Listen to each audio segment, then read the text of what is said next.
backing vocals are what makes the song go from a good song to a legendary all-time great song. My hair looked okay before I got on here. I put on my hat and I was like, that looks fine. And then I started up the stream and I'm like, I look like a fucking goofball. There you go. Is this better? This is better. Can someone tell me if this is better? Now I'm gonna be self-conscious for the rest of the evening. Oh, to have so much hair is such a burden. Oh, you shut up, phone. Don't need no phone here. We're doing a stream. Hello, everyone. Hope you are all having a lovely Monday, a good start to your week. I had a very busy day at the workplace, doing work-related things, but I'm fine. I am otherwise just fine.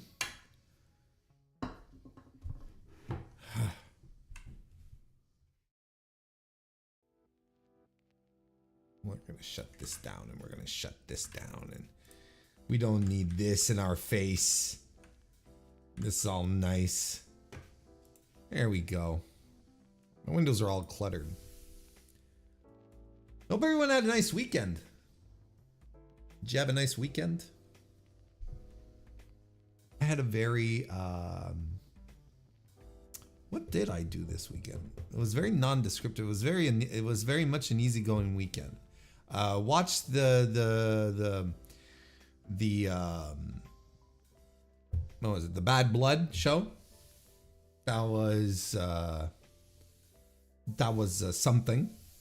The full review is recorded. It's done. If you are a member of the MrWarrenHayes Show channel here on YouTube, you already have access to it.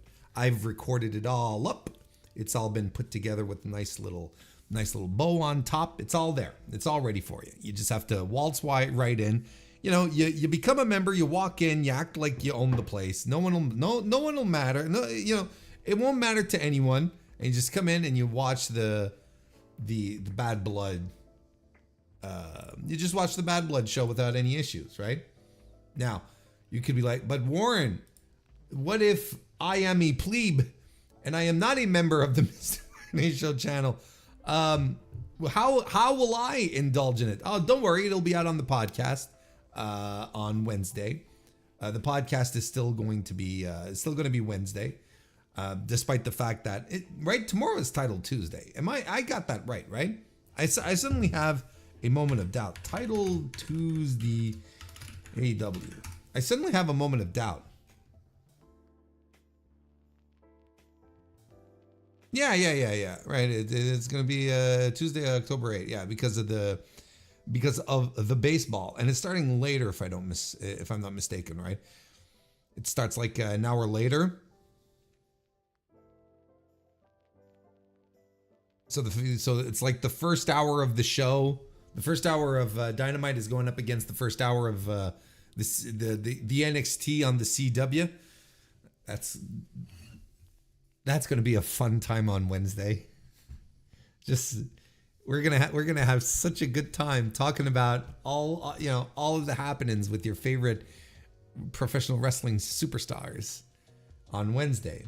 So the Bad Blood review is going to be on the podcast Wednesday, which will be released, and at the same time, the Dynamite review will also be released on Wednesday, since I do them the day after, and if Tony Khan decides that it's going to be a Title Tuesday, well, then it's going to be a Tuesday. It's going to be a Wednesday review for your boy, Mr. WarrenHayes. So you got all that set up, and I honestly got a pretty good. I've got a bunch of the podcast already recorded.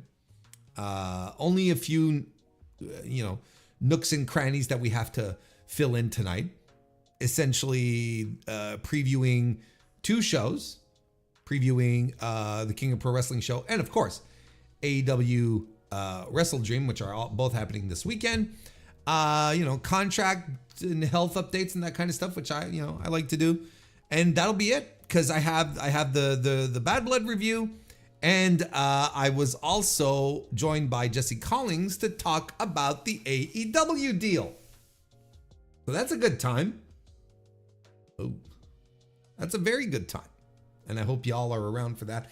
And that will also be available to members before the podcast is released. There's so many things for members only. Let me tell you, if I were you and I wasn't a member, I'd feel left out. That guy, 64. Nice to see you. Having a good time until you watch Bad Blood. Yeah, well, look, here's a spoiler alert. I didn't like the show. I didn't think it was a very good wrestling show. Faustian Bargains, nice to see you. Joker 2 was terrible. Just wanted to say that. Worst movie ever made. Now that's a statement. Because we got ourselves some stinkers in the history of cinema. And you're saying that Joker 2 was, wow, okay. Because, as far as, it's worse than Titanic. I didn't think Titanic, wait a minute, James Cameron's Titanic? I didn't, it's not my cup of tea, but I didn't think it was a bad movie, I don't know why. I don't know why he did that. You know why? I don't think it's that bad a film. Again, it's not my, when it came out at the time, I took my then girlfriend to go see it, and she was like and crying, and just being a girl, and I was like, I was looking at the thing, I was like, there's no way he'd be surviving in the water that long with the glacial waters. He'd be getting hypothermia much quicker than that. It's so beautiful. Should be pulling, just pointing out the logic holes, Anyway.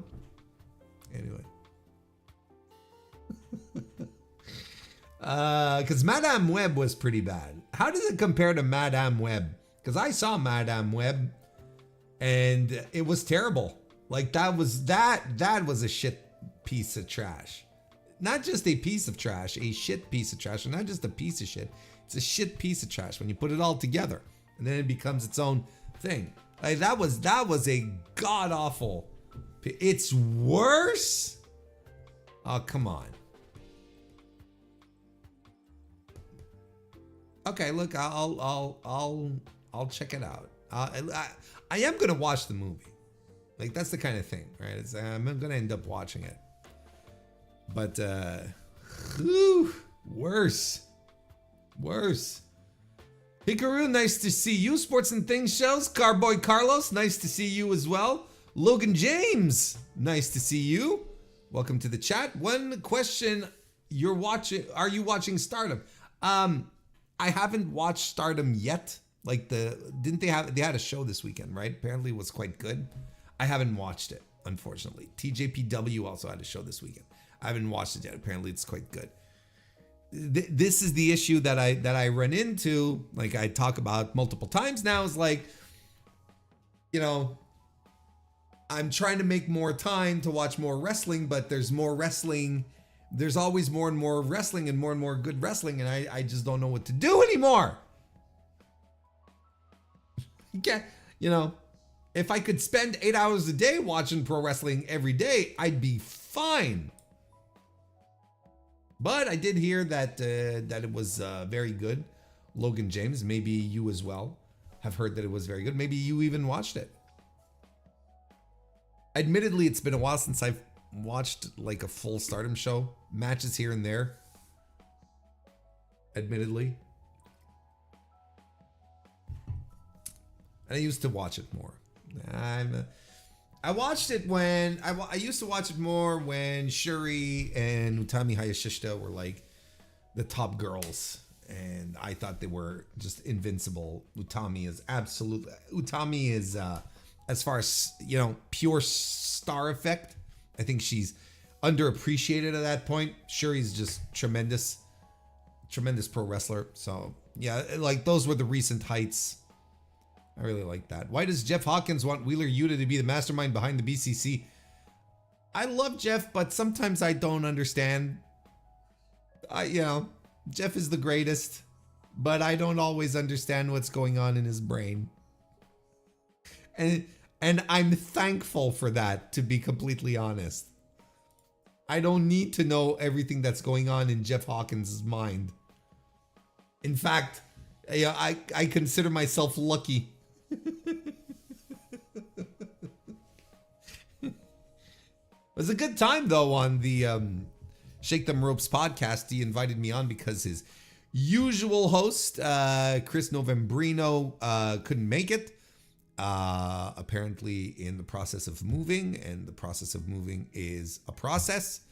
So he called up the old Warrenster. He called up the old Hayster, the old Hazeman, the old Warren Hazeman. Gave him a call and said, "Hey, are you busy on Friday night?" And I snickered. Like, that's funny. Me busy on a Friday night?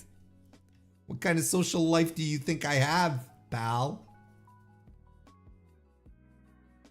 I recorded that on Friday. It was a good time. You should check it out. Voices, it's on the Voices of Wrestling Podcasting Network, or you just open up your Apple things or your Spotify things, or whatever it is, and you just type in Shake Them Ropes, and I'll be right there with them. I'll be right there talking to Jeff Hawkins. And it had been a while. I mean, we often chat in DMs, but it had been a while since we actually chatted with our voices. He's a good guy. I like Jeff a lot. It's always a pleasure. And I got to get him back on soon. I have to get him back on very, very soon. He does love the Yuta. Jeff Hawkins is a sick man. Yes, he is indeed. DGMC, member of the Mr. Warren Hayes Show channel. I mean, from one sick man to another, you probably know. Roasted. Oh, what is that? What is that aroma? It smells like a roast.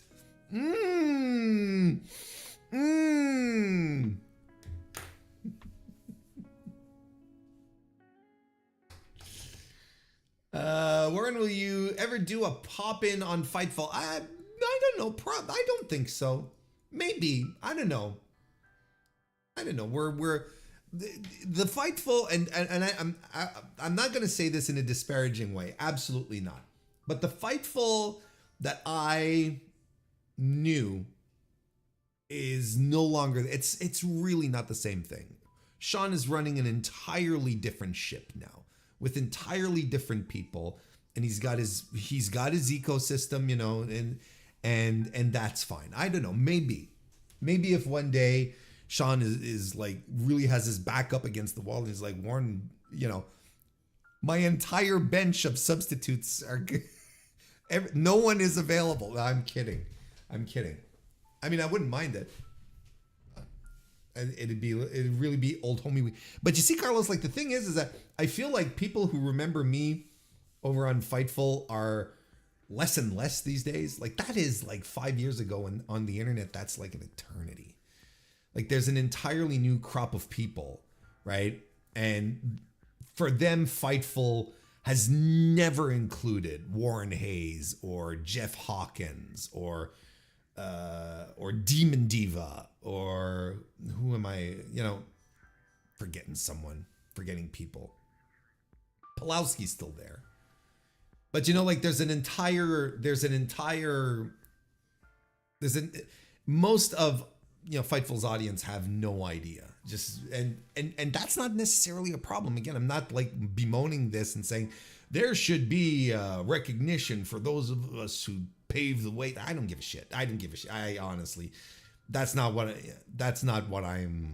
I'm saying it. I don't care about that kind of stuff.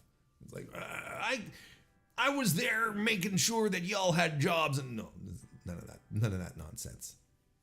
No, look, I will always be fond of my time at Fightful. I will always be thankful to Sean for giving me the opportunity and giving me the spots after too. Because there's one thing saying, Sean gave me my first opportunity to do a thing on in wrestling podcasting, because I was writing at Fansided DDT at that time. And it's one thing to say, oh, he gave me my first shot, but he gave me a spot. Like he had me behind the paywall doing stuff on Select back then, like tons of stuff. We'd be doing retro reviews, he and I. We'd be doing and I would be doing the Wednesday night reviews. And like before AEW popped up, you had 205 Live, you had NXT, and you had NXT UK. And I, slam dunk these every week on behind the paywall. So, in the early days of Select, and then eventually got up to the main roster and started doing Friday Night SmackDown and finished off doing the Wednesday Night Wars with Pulowski and. Louis Dangour. It was Louis for a while, and then it was I feel embarrassed that I don't remember his name. No, but like I see his face. Robert DeFelice. God, I felt that was embarrassing for a second, and that's where I had to bow out for reasons, personal reasons, stuff that I'm not interested in getting in there.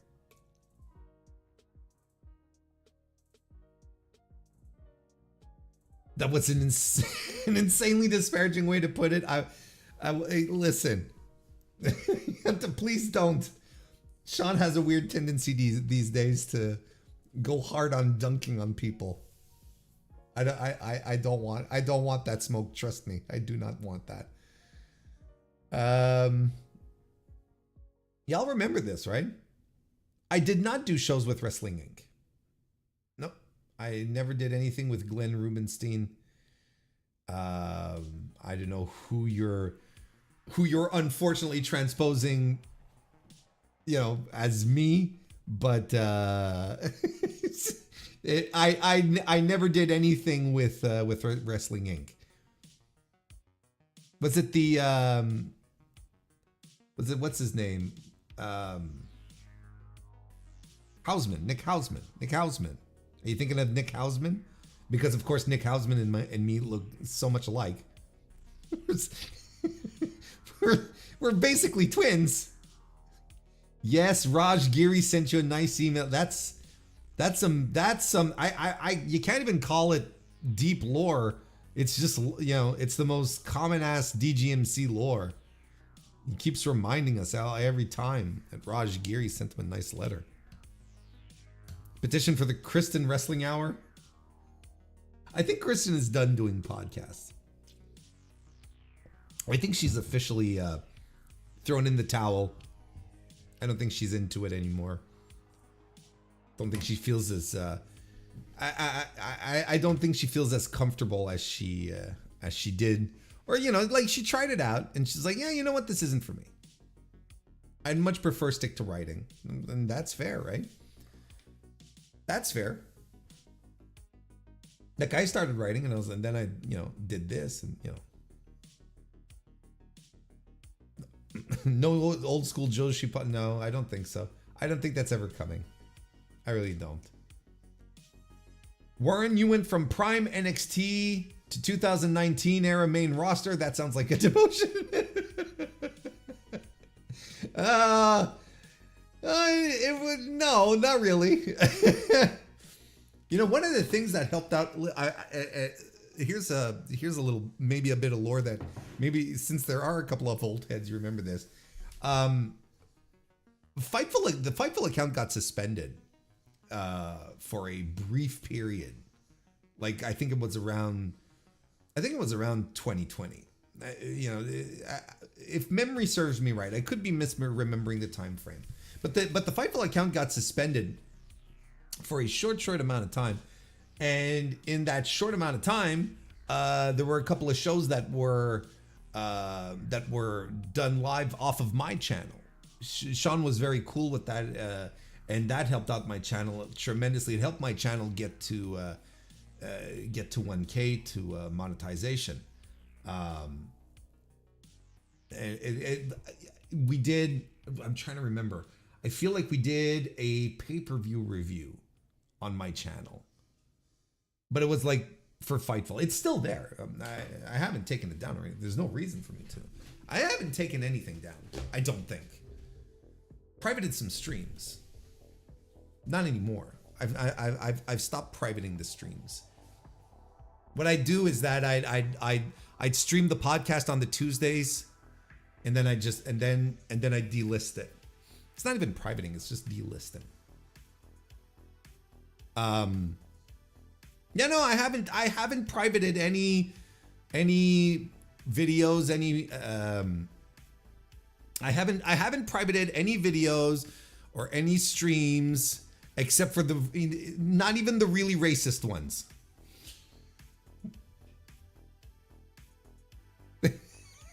There are no racist Warren Hayes podcasts or streams or whatever.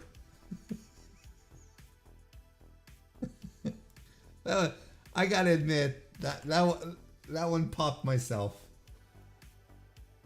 You know, because if someday, listen, this is the plan. This is the growth plan. You do a very racist video on YouTube. You put it up, and you wait a few years. You wait for someone to dig it up, to do an exposed video, and then you write a 95,000 word Google Doc to explain what kind of frame of mind you were in at the time and what was going on and how you feel sorry. And that's the ticket to becoming famous. That's the ticket to getting views, getting subs. So that's why the very racist video is it's not. It doesn't exist. There is no very racist video. There just isn't. It doesn't exist. Still a good plan though. When SRS finally gets that Goldberg interview, he knows who to call. No, I'm not talking to Goldberg. Absolutely not. But it's funny because Conrad was here. Conrad from Everything Pro Wrestling, not Conrad, who is an old acquaintance from back in the day when I started, and from the Everything Pro Wrestling podcast, right? Did I mention it? I just said it again. I'll say it one more time. Everything Pro Wrestling, and it's really weird because there's a lot of people where that there's a lot of people who we were podcasting with, and we had a nice little supportive circle, and everyone is pretty much gone except for me and him, he was saying, and the Queen of the Indies, Tiffany, the Queen of the Indies, apparently was still around doing stuff. That's wild. And there were people who were much more successful than I was, or at least, you know, I don't know if successful was the word, but it is the word, but, you know, had more subscribers on their podcasts, had more listens, and so on and so forth. So it's interesting. It's interesting just years later that, you know, I'm still around, and a lot of people, you know, I remember one of the most fun podcasts I've ever done was for a podcast that doesn't exist anymore. A couple of guys, two brothers from Detroit. The podcast was called the Brothers of Destruction podcast at the time. And they invited me on. I barely knew who they were. They seemed like cool dudes. And they invited me on. And we just roared with laughter the entire way. It was just so much fun. And they're gone too. Well, I think they're doing like a Detroit Red Wings podcast now.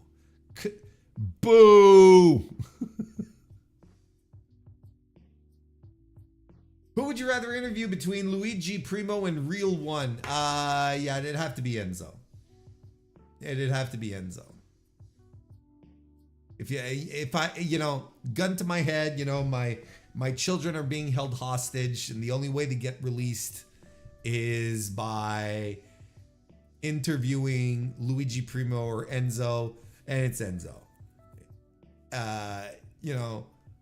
You can stop the war in Gaza forever if you interview one of these two guys, and it has to be only one of these two guys. It's going to be Enzo Amore.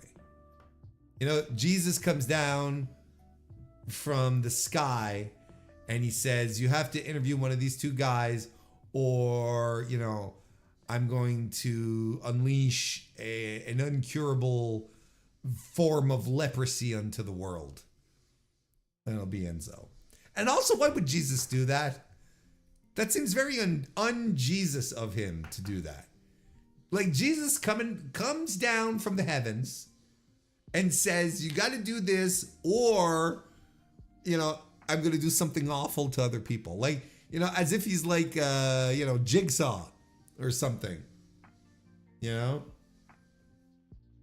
It's, I'm like, why would you? That would be the question I'd ask him. If Jesus came to me and told me, you have to pick, you choose either Enzo Amore or Luigi Primo to interview, or I will unleash an incurable plague of leprosy upon the world. I'll say, why are you doing this, Jesus? Aren't you supposed to be like the nice guy? Like, your dad is supposed to be like the asshole. You're supposed to be the nice guy. You're the guy, who sits around and turns water to wine. You're the guy who's like, yes, peace and love, everyone, You're the guy who forgives the guy who betrays you.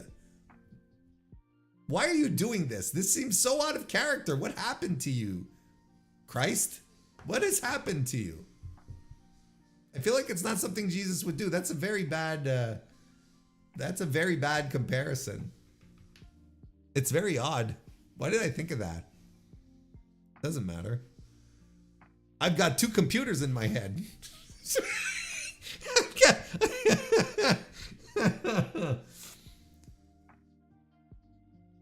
Jesus stabbed Cena at a club. What's that story again? That rings a bell. I just don't remember. I don't remember that rings a bell for some reason. I love that Jesus has nothing better to do than force you to interview bad wrestlers, or else he plays plaguing. Yeah, pretty much.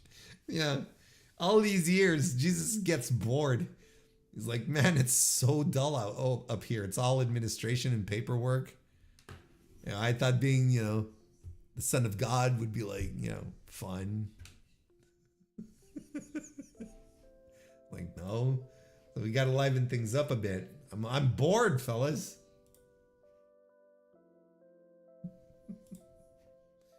Well, this stream is off to an incredible start. New Jack was gonna stab Cena, but Jesus did it instead. I don't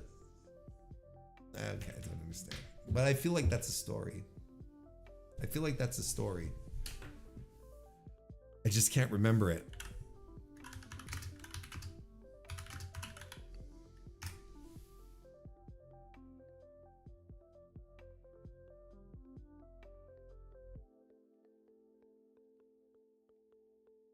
Jesus Aguilar. It's not even Jesus, it's Jesus.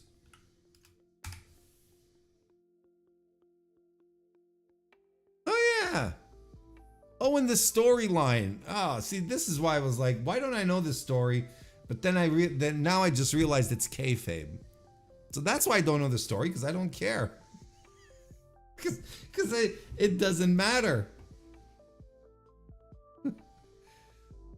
John Cena was once stabbed by Jesus in a WWE storyline. There you go. Carlito Colon, man.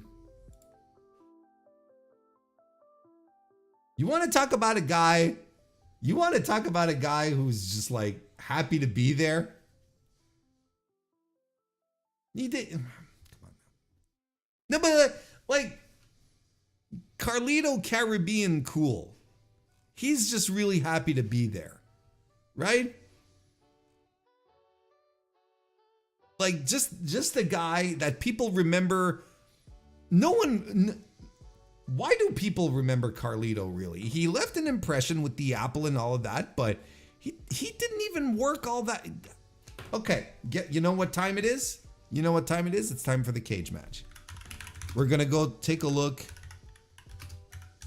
at Carlito Colon's cage match.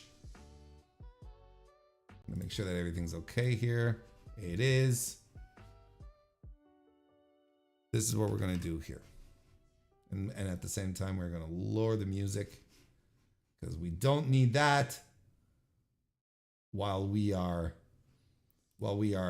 examining the career of Carlito, who has, honestly, not an average cage match rating. There's worse. 6.83, like we're almost at a 7. That's above average even, right? That's even above average.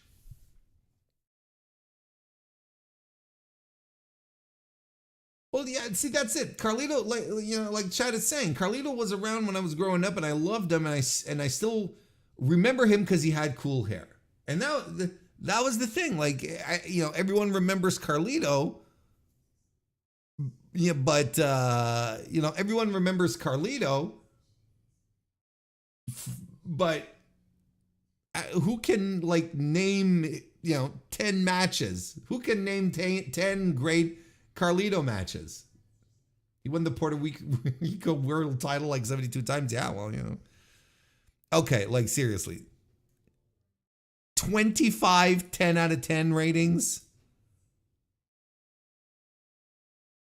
1-0, that I think is harsh. Look at that. Okay. Let's just take a look at his career real quick. Let's just look at this. So he's wrestling in the WWC, of course, back in the day. Then he gets the call, goes up to Stanford, stays there for 6 years. And that's pretty much it. That's pretty much it, right? As far as Stanford appearances go, he's doing a little Mexico, right? He's doing the Triple A. He's doing Canadian Wrestling's Elite. I wonder who he was wrestling back in the day. Oh, Danny Duggan. Teaming up with Danny Duggan. Look at that.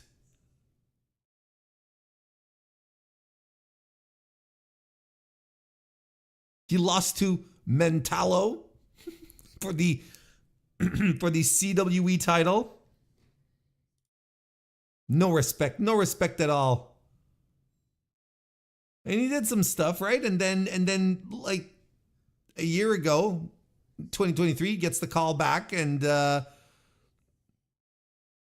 he's even wrestled for Amazing Red. He gets the call back, and of course, he drops everything and he goes, right?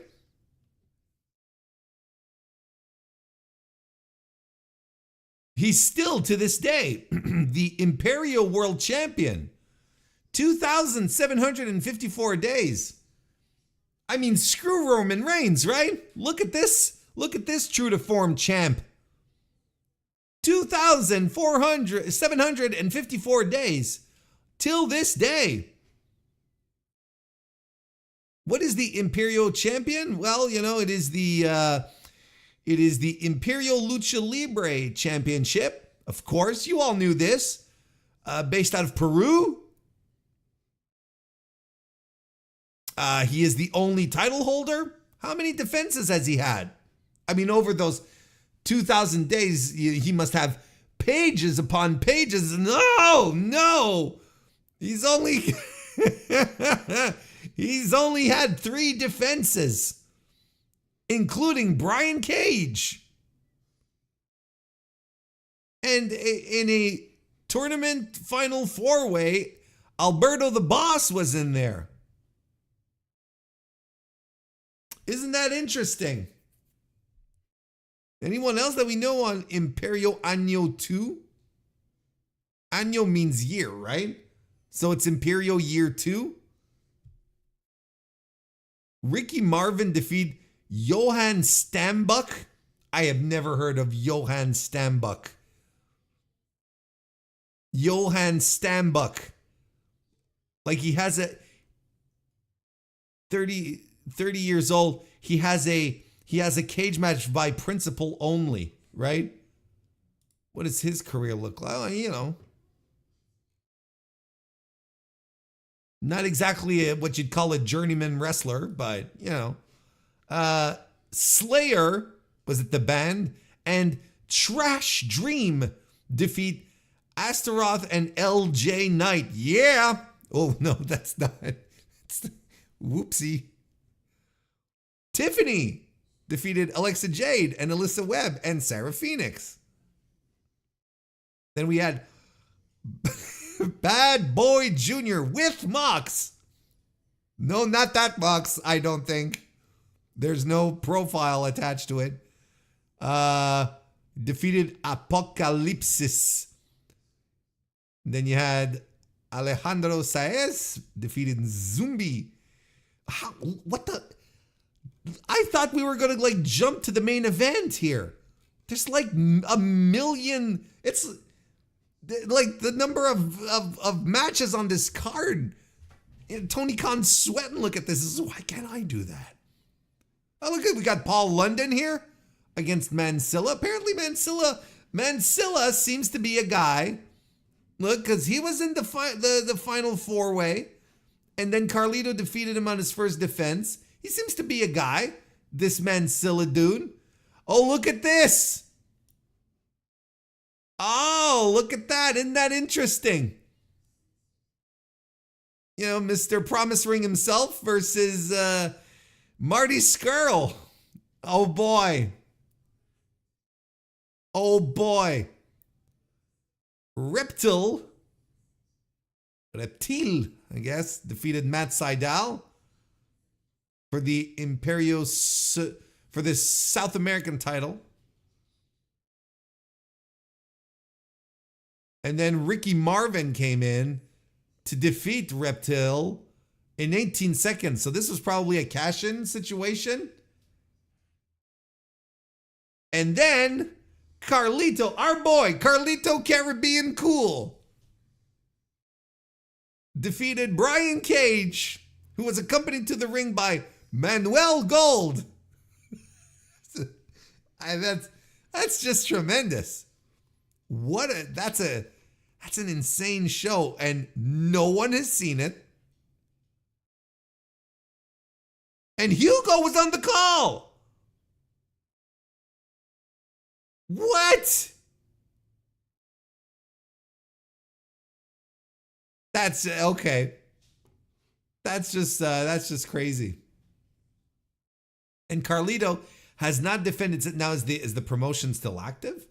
Is Imperio Lucha Libre, is it still holding events? Hello? Oof, no. No. I think that's it. Imperial Año 2 was, that was it. They were kicking off year 2 and spent all their money on Marty Scurll and Austin Aries. And that was it. They were like, oh, we gotta pack it up, boys. We're done. Just before AEW was becoming a thing. Was Marty canceled by now? This is in 2018.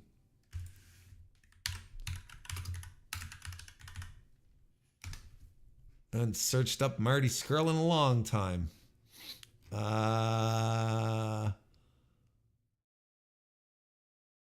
National Wrestling Alliance. Do they even talk about it? They have to, right?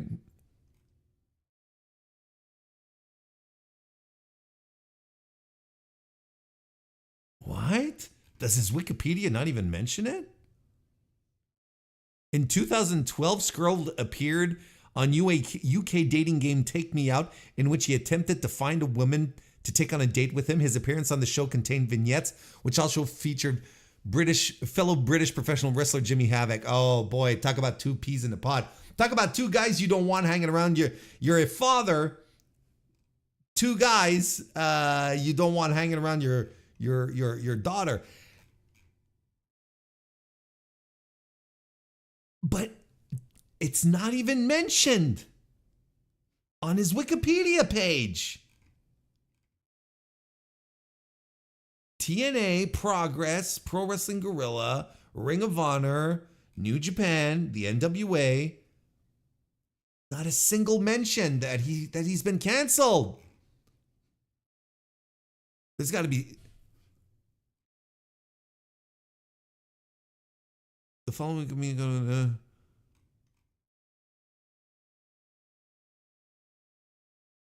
I have just modified 4 links on Marty Skrull. Review my edit. This message was.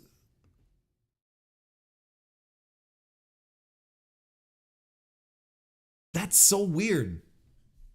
That's so weird. Like, that has to be on his record. That has to be put in his Wikipedia page as to why he was like exiled for a while. That's kind of bonkers to me.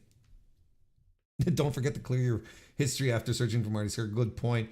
No, in 2018, people still loved Marty and they didn't know about his stuff. Still a couple of years out. Okay.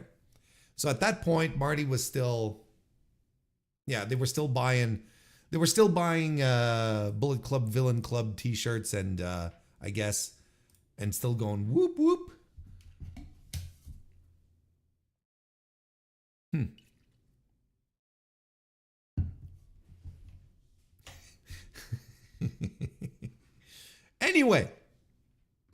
Anyway, we were talking about our boy Carlito. This is what we were. So yeah, you weren't far off with the 72 times winning the WWC title, 17 times. Right, good for him. Who else has held this title? Chris Adonis, of course. We had Gilbert. Not Gilberg. Or is it the same guy? It is not. It's Gilbert, not Eddie. The Mighty Ursus, 3 times. Ray Gonzalez. Thunder, Mr. 450. Carlito. Chicano. Man, Puerto Rico is such in its own bubble now. Like, it's crazy. Like, there was a time where it wasn't. It would bleed into every other promotion, literally, you know. But now it's just like, it's so far off into its own little corner. It's wild to me. Let's take a look at these rankings here. Like, 25 10 out of 10s for Carlito was given to him by the community. And he only has 1 0, no 1s. And he averages, like, that's it. If you look at his averages, right? He's always hung around the same spot. The highest he peaked was in 2016, 18 votes at 7.94. I guess he must have been doing the best time of the best work of his career. He was in his own Nia Jax period at that moment. And let's see here. I want to find one of these 10s. I got to find one of these 10 out of 10s here. Oh, here's one right here. In 2020, by JBB14. Was my favorite wrestler as a kid. Had a cool look and a cool gimmick, literally. Could have been so much more. Was great in the ring, and the apple spitting was unique. Hope he can return one day to WWE. Now, as you can tell, JBB's standards are very simple. Cool look, cool gimmick, like the apple spitting. 10 out of 10. That's all he really needed. He's a 10 out of 10 guy, and he got his wish from all the way back in 2020. Hopefully JBB14 is still watching today, and he got really, really excited when Carlito made his return. Here's a 2. This guy fucking sucked.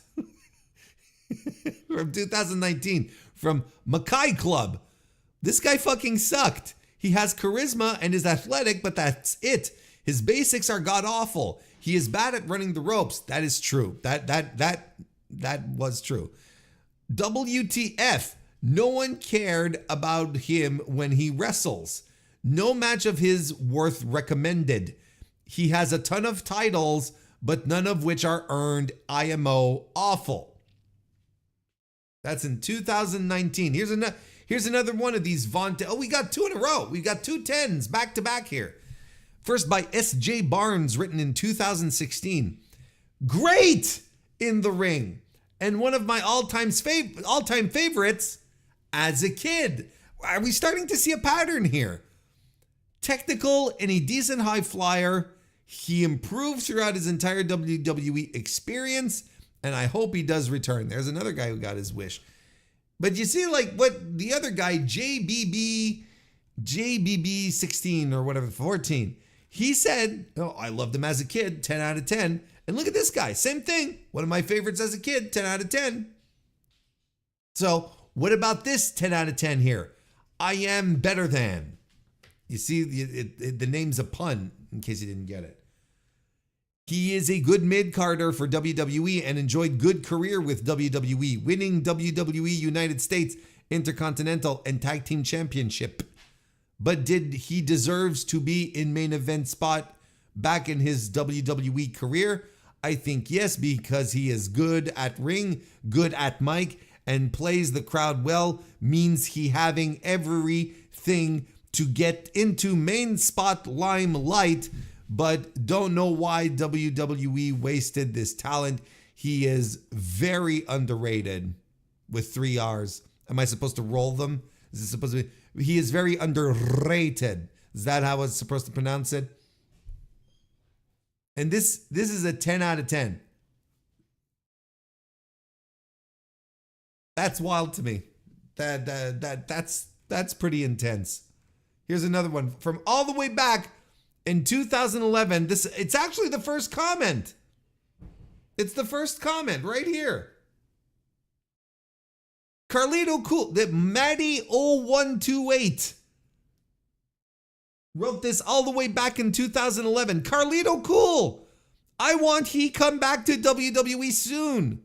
Oh well, and the rest is in German because let's see if we can't run it through. Google Translate. Let's see if we can't do this. This is German into English. Won his WWE SmackDown debut in the first match, and I love how they put the exclamation mark for the brand, right? Won his WWE debut, his WWE SmackDown debut in the first match, the WWE United States title, and 6 months later in his WWE Raw debut, also in the first match, the Intercontinental title, hosted the interview segment Carlitos Cabana in the WWE. Oh, well, yes. That's how you guarantee that you are a top tier, a 10 out of 10 superstar, highly rated, is to have your own interview segment.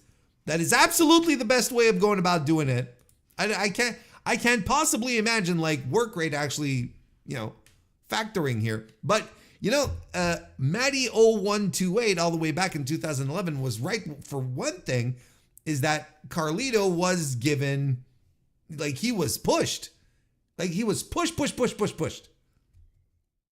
So you can't, he's right on that front. Does that make him a 10 out of 10? No. What are we talking about? No. But you can't deny that he was extremely pushed. 25 people think he is a 10 out of 10 wrestler. Like up there with Misawa and whatnot. Incredible.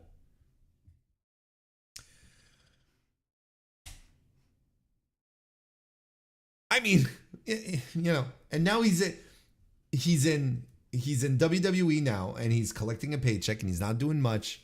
He's trying to be, he's trying to be the comedy for the Judgment Day, and you can tell what they're trying to do. By when they added him to the Judgment Day, everyone reacted saying he doesn't fit, he doesn't have the look, he doesn't have the vibe. But they really tried to pull a Sami Zayn here, where you add someone who doesn't fit, doesn't have the vibe, but Sami Zayn made it work because El Generico is super talented. And you could probably give him a bowl of horse pucky, and he could make it sing. Carlito, no, you give him that same bowl, and he'll probably say, he'd look at it and mug into the camera and say, "That's not cool," or something like that, and then everyone would be like, "Oh, it's the old catchphrase." I don't know. Interesting little sidebar we took here. Very, very interesting. Kristen Ashley, nice to see you. Watching Raw? Jeez.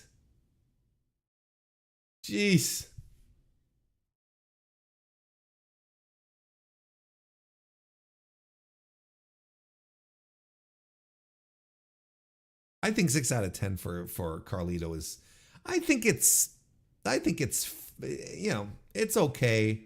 Yeah, I think it's fair. 6 out of 10, I think is fair. I agree. He's not the worst pro wrestler in the world, but as you can tell, some people might consider him to be a little overrated. Listen, this is proof that if you set the bar low, your boss and/or fans will never have any expectations. No, for sure. For sure. That is guaranteed. Whoever said he improved is full of it. He actively got worse / stopped trying. That's the whole reason they had Flair work shoot on him. That's why he left ultimately. Because he stopped trying. He just sort of gave up, and Flair was doing the gimmick backstage, and it was more or less a gimmick, and there you go. He was Ethan Page before Ethan Page.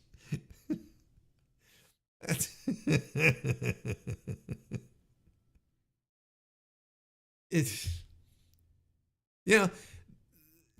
it's fine. It's Ethan Page. Like that's the thing. It's just like Ethan Page has been on the same level the entirety of his career, and he's not a terrible wrestler. Yeah, that's it.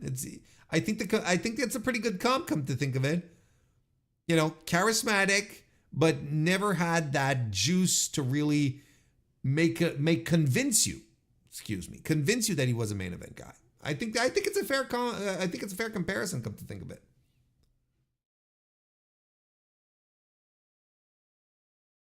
Where's my cabana? Yeah, I know. Like if I had a cabana, Warren's cabana on WWE programming, I'd be through the roof, stellar. It'd be just like, it'd be upwards, continuously up. You could not. There wouldn't be no stopping me now. El Generico is super talented. Not sure you're bringing him up when talking about Sami Zayn. Oh, I'm sorry. Slurp.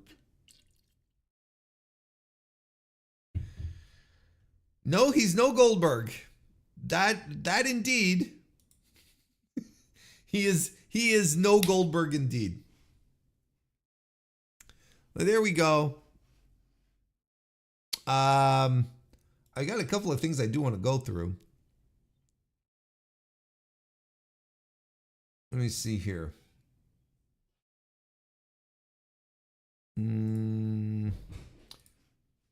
Why not? Okay. Just a couple of quick hits maybe on the old... Yes, move it. I hit that pop-up. How about we start with this? Well, yeah, we've already started. But you know what I mean. Triple H doesn't see the color. He only sees talent when it comes to black representation in WWE. He was asked about black representation during the Bad Blood press conference on Saturday. When Triple H opened his portion of the press conference for questions, TJ Legacy of Soapbox Run the Ropes. What? What? First of all, Legacy's not his real last name. Second of all, Soapbox Run the Ropes? That's the name of the podcast? Anyway, I don't want to auto derail myself here. JK Schwal, nice to see you. Hope you enjoyed the Bad Blood review, man. He's also a member of the Mr. Warren Hayes show, which is why he was able to watch the Bad Blood review. I'm just putting that out there. Triple H opened his portion of the press conference for questions. TJ Legacy of Soapbox Run the Ropes noted that black male wrestlers in WWE hadn't been on a WWE premium live event on the last 3 shows, and no black female wrestlers competed on Saturday's PLA. He asked Triple H how he gauges making sure there is representation and making sure deserving talent gets opportunities. This is what Paul Levesque responded. I see everybody gets the opportunity. I don't see the difference in anybody, which is a profoundly confusing statement. Okay? It is a deeply confusing statement. It's legitimately all over the place. There's no two ways to put this. Okay? That's a profoundly confusing statement. I see everybody gets the opportunity. I don't see the difference in anybody. All right, pal. I'm sure that sounded great in your head. I don't see the color. I don't see the nationality or any of that. I just see talent. I don't see the difference between men and women. I see talent. We tell stories with those talent. How they can handle those stories and how they can represent those stories and how we can bring those stories forward. I don't keep track of any of that. Well, you don't keep track of who's capable of representing the stories? What's going on here, Trips? I don't understand what you're saying. I do understand. I'm just being facetious. This is his sentence structures all over the place. Hopefully he doesn't lambast Dave Meltzer behind the scenes for a sentence structure after a sentence like this. I do what's relevant and what is best in the storytelling and what's being delivered the best, and that's what goes. No different than the men and women who main events whatever the biggest stories are, that's where we go. Triple H doesn't have media training. I hope everyone realizes this. Because anyone who had any executive worth their salt would have proper media training and this kind of gibberish wouldn't fall out. Especially an answer where I don't see color. Like, that's a very, very bad response. You don't see that. That's not what you say. You say, I understand the struggles. I understand how it's important for people to see themselves in our superstars, blah, blah, blah. And you could just say, usually I don't think about that stuff because, these are all my superstars. But this is a wake up call and I promise I will do better. And you know what? I think that would have been a highly acceptable answer. I think everyone would have went, bravo, Paul. That's good. We like this. This is a good answer. Instead of saying, I don't see color. Oh, come on, hit the bricks, pal. Oh, come on now. Let's be real here. Now, the reason why I'm bringing this up, right, is like I've said in the past talking about this situation specifically, or, where, at least online, where it's become a thing, where a lot of people are criticizing WWE for not using black talent in top spots, and particularly men at this point here. And I, as I said, as a white middle-aged man, I am not the guy who is best equipped to come out swinging and defending, but I am sympathetic, and I do, I do understand people who need to see themselves represented on TV, and I get it, and I think it's a fair question to ask. It's a fair criticism to levy upon an entertainment company who has a global reach on top of that. I think it is more than fair. It is absolutely fair. Now, the reason why I'm talking about it today is because Triple H absolutely had Triple H's answer here, where he doesn't see color, is absolutely 100% a Vince response. Because Vince gave the same response in his documentary. And why am I bringing this up in a semi-sarcastically way?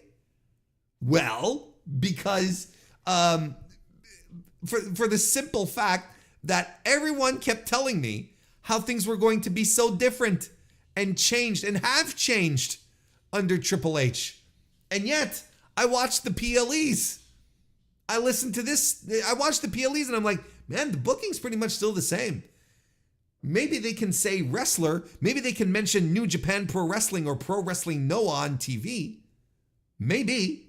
Sure, maybe that's changed. But the product in and about itself is pretty much the same, outside that Triple H is pushing the people that people actually want to see, as opposed to Vince pushing the people he wanted to see. I think that's the main difference. Because otherwise, it's pretty much the same thing. And this sort of continues to confirm that. He's using a tried and true Vinceism here. It's like, I don't see the color, I see money, you know? They even said that in the doc 2 weeks ago when it was released, and from a recording that was like years ago. And to the people who thought this was going to be some tremendous change, I'm like, I don't understand. I don't see it. Maybe there was a time, like at the height of the black and gold era, maybe you're like, yeah, you know what? Triple H gets it. He's more connected. And so, and like I said, I think he's more connected in the sense that he's pushing people that people want to see. I think there's a difference there as opposed to what Vince used to do. But it's still the same old thing. It's still the same old show. It's still the same old rigmarole. It's the same old booking. And if you thought Triple H was going to turn everything up, tear everything asunder and start from scratch, well, now you see that it's not going to be the case. This is a guy who came up in the business, became a success under Vince, who studied under Vince, who married into Vince's family. How did anyone not think that this guy was going to continue Vince's patterns or his behaviors, how he approaches things, if this is the guy that this guy learned under? Like, he was literally under Vince picking all of this shit up. I don't know how anyone expected this to be the opposite.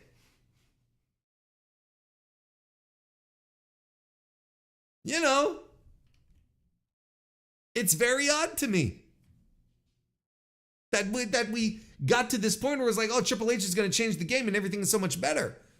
The main difference is that, like I said, people who are being pushed are people that people want to see pushed.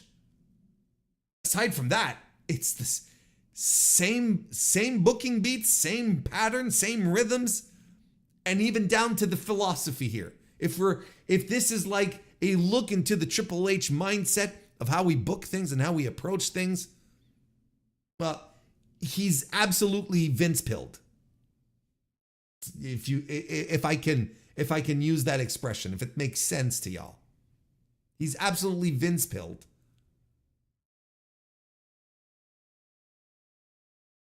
I mean, And if there was a time in WWE's history where they could get risky, okay? If there was a time in WWE's history where they could go out there and try some new things, break some new ground, it'd be right now. Two reasons. Reason number one, they've got the crowd, their audience in the palm of their hands.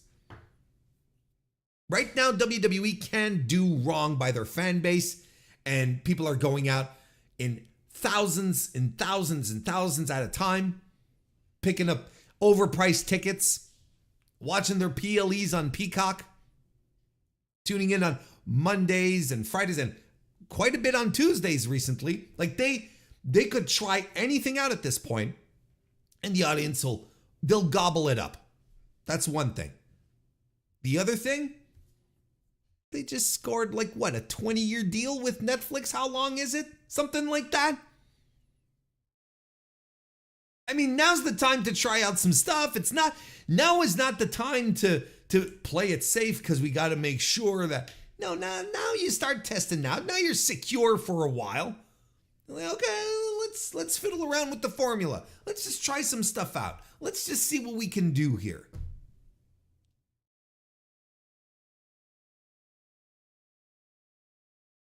But no. We're continuing to do like just the same old stuff over and over and over again. So that's what I found particularly telling in that little comment from old Paul.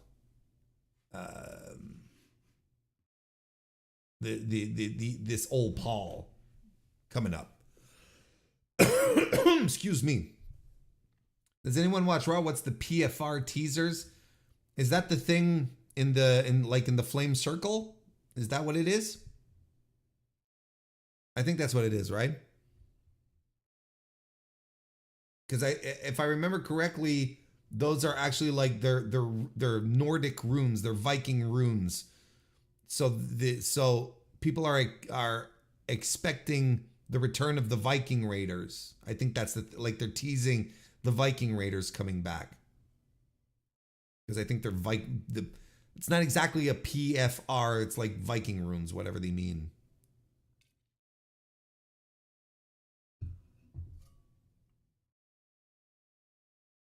Let's see here, chat. Yeah, this is the same guy who did do a blackface segment back in 1998. Yeah, that's pretty much it. Same guy who said, yeah, so one day Batista comes into work and he says he's Filipino. He's got some kind of Filipino. Okay. Just comes out of nowhere and says suddenly he's Filipino. Okay. You know, and he's got some kind of big problem with that. I'm like, that's so weird.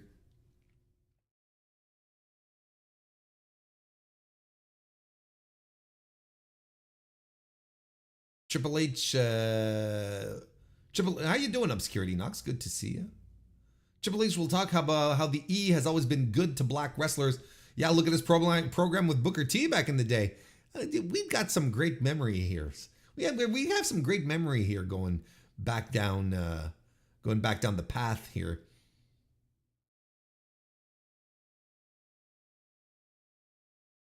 Yeah, DGMC says it. Like, I don't see it that way when it comes to not seeing color. I don't see it that way, but maybe I should. Would have been a better statement as well. Putting the in front of the color is funny. Yes, it is funny. I don't see the color. It's very boomer of him to say. Or maybe Paul is colorblind. Who knows, right? Genuine question. Why do both WWE and AEW even do press conferences? Every single one, someone comes out looking much worse off.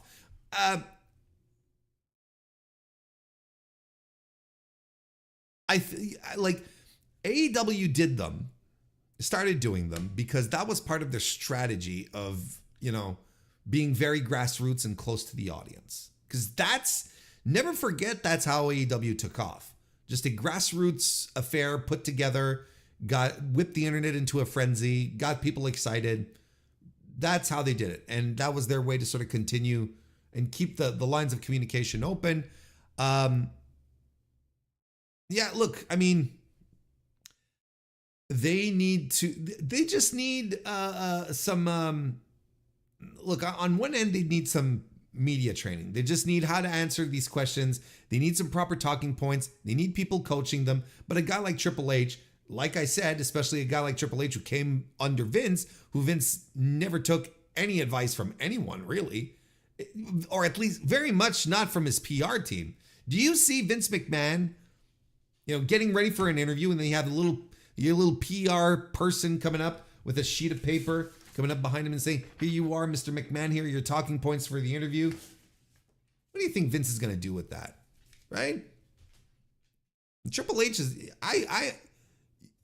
he probably feels the same way, where he's like, "I don't need this. I'm a great talker. I'm one of the all-time greats." Yeah, he's a great talker. And he goes, "I see everybody gets the opportunity. I don't see the difference in anybody." Right? That's a great line. That's a fantastic line. He doesn't even see the difference between men and women. Oh, that's awesome. Have them fight each other then. No excuse for some intergender then. Right?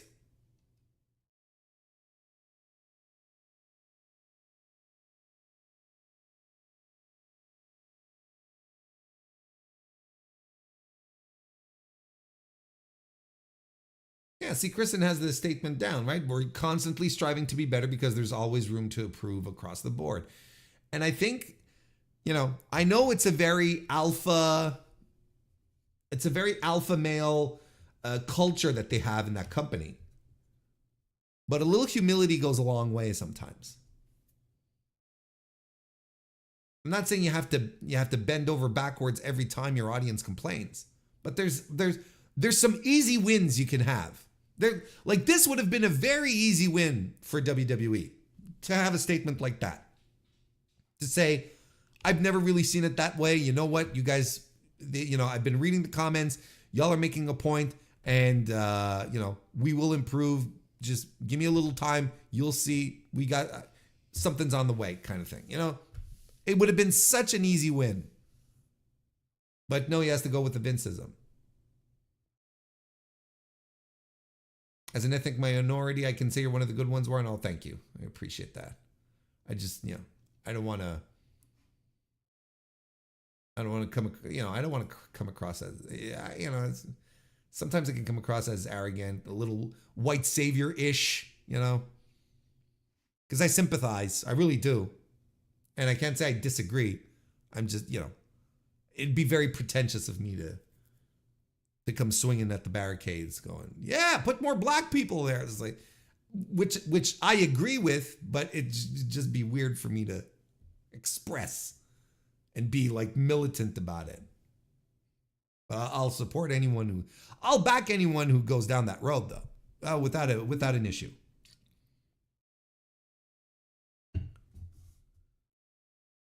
Triple H is a Vince Cell confirmed. Yeah, isn't Xavier Woods? They're making him. They're turning him heel, right? Isn't that what they're doing? They're turning him heel. The New Day.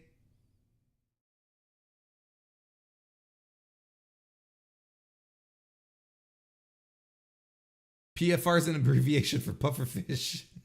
Just in case you need to save time when talking about pufferfish. What's it an abbreviation? It's the same number of syllables. PFR, pufferfish. Like, you're not saving any time. It gives you the illusion you're saving time, but you're not. Like, it's literally the same amount of syllables. It's the same amount of effort pronouncing PFR and pufferfish. It is legitimately the same. You burn the same amount of calories saying PFR and pufferfish. There's no big difference.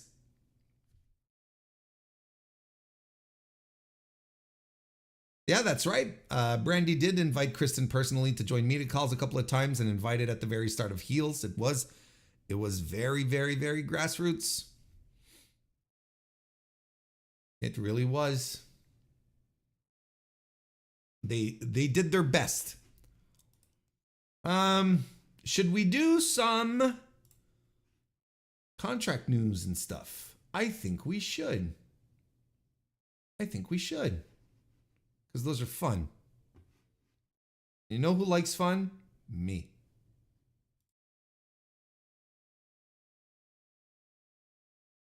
Let's start with this little tidbit here that came up on the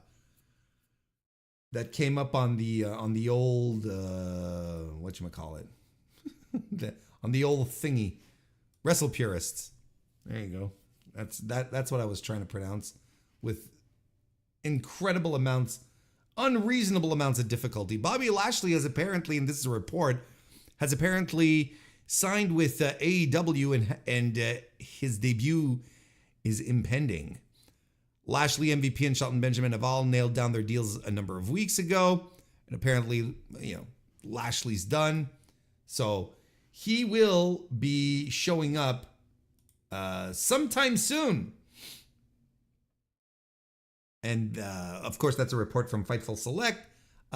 Do what you may. Do what you may with that report. But I think the safe money is that he is indeed on the way. Like, we got to be realistic about this, folks. I mean, that's just how it's happening right now. It's just Bobby Lashley's going to AEW. That's inevitable at this point. I think we all saw the writing in the sky when MVP showed up. And I don't know how to feel. Look, my position still hasn't changed. I don't know how to feel about it. I am not personally excited to have Bobby Lashley in AEW. I've been over these points. I've talked about his age. I've talked about, what his return can be with the amount of money Tony is likely throwing at him and his pals. And like the amount of money that he's going to get is probably kind of insane for a guy who has never moved a metric. Like, he's never been a needle mover in any way, shape, or form. Like,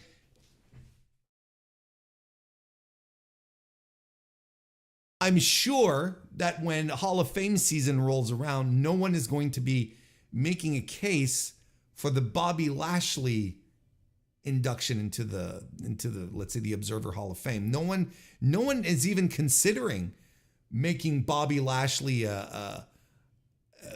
putting him on the ballot, because he doesn't have anything to back it up. Now, is he a physical specimen? Yes. Like, he's one of these guys where, I like to usually say, like, when there were rumors, for instance, when Sheamus was rumored to be maybe, a free agent and whatnot. It was like, you're AEW, you bring him in, you kick the tires on him, right? You try him out.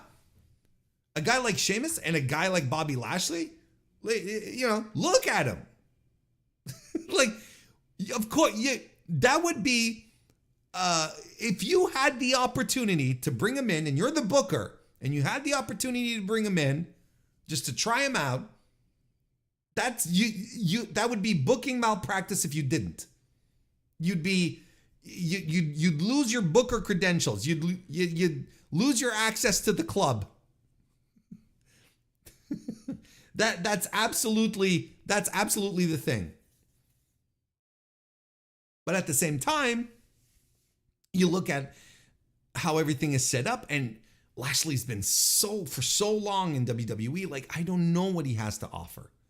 I don't understand. Is the idea of a feud with Shane Strickland exciting, compelling enough to get people to watch? I don't know. So, like I said last time, I don't hate the idea, but I'm very much on an Adam Copeland level when he was announced that he was going to come into AEW, right? Where I was just holding my breath. Right? I'm not sure this is a great call. We'll see what happens. I am leaving myself open to be surprised and entertained, because MVP right now, he's a very compelling voice so far. I think what he's been doing is good and intriguing because it's MVP. Will that be able to carry over into this entire stable that they're reforming? I'm still going to leave I still have reservations for 7. We need to get going. Ha ha, jokes. We'll see how this goes down. I don't have the visual right now. Let me see if I can't. I just realized I don't have the...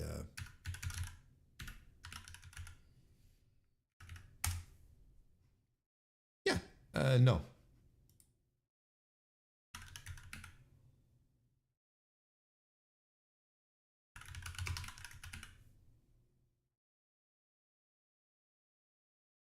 Yeah, there we go. I got it. I got it because I'm cool. And I'm absolutely prepared. For some reason, I didn't have this on my docket, but I want... remember Daniel Garcia? Yeah, it turns out, apparently he had taken out the mention of AEW in his bio, and now it would appear that it has returned to his bio, alleviating some anxieties that a few people had. I myself, I'm not gonna keep myself out of this picture here. I had my anxieties. Like what I was ready to, and still am, because we haven't heard that he's resigned. He hasn't been on AEW television yet. So, who knows what's going to happen. But, is it a good sign? I'd say it's probably a good sign. I think it's a good sign that he might be sticking around. Doesn't mean he's staying with AEW. He could just really like Collision to that degree.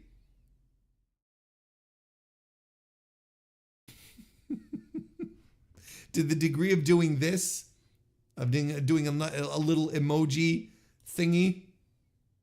I guess maybe, I don't know. Who knows?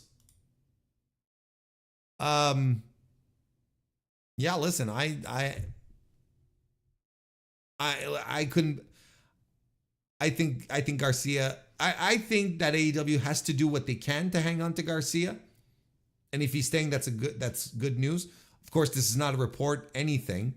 This is, there's not even any legitimate rumors to that effect, but we'll keep an eye on it, of course, because we are on Garcia watch here. If we weren't on Garcia watch, we just let that slip by. But no, folks, we are on Garcia watch. We got to keep an eye on this stuff. Diamond Dallas Page has apparently signed a WWE Legends deal. He says he signed his after Bad Blood on Saturday. The WWE Hall of Famer was one of several legends from the Atlanta area who attended Saturday's show. I'm reading this article off of The Observer, of course. He was shown on camera along with Mickie James and Scott Steiner. Tully Blanchard and Arn Anderson were also on hand for the event. DDP took to social media after the show and thanked WWE for giving the legends ultimate respect and kindness from everyone. Ultimate. He said that as a WCW wrestler, he never felt truly welcome in WWE, but that was not how he felt last night. No, because everyone's gone. It's like, all the people who had an issue with you being in WWE, all of these people are gone. So, of course, you felt welcome last night or at Bad Blood.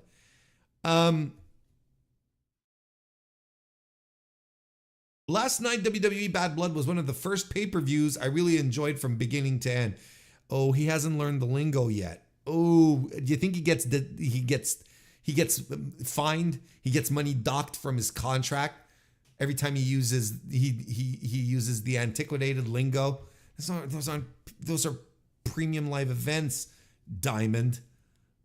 Those are PLEs, Dallas. Got to the building early to spend some quality time with Cody Rhodes, but he was so busy. It's something we'll have to do at a later date. WWE actually had all of the legends pretty busy as well.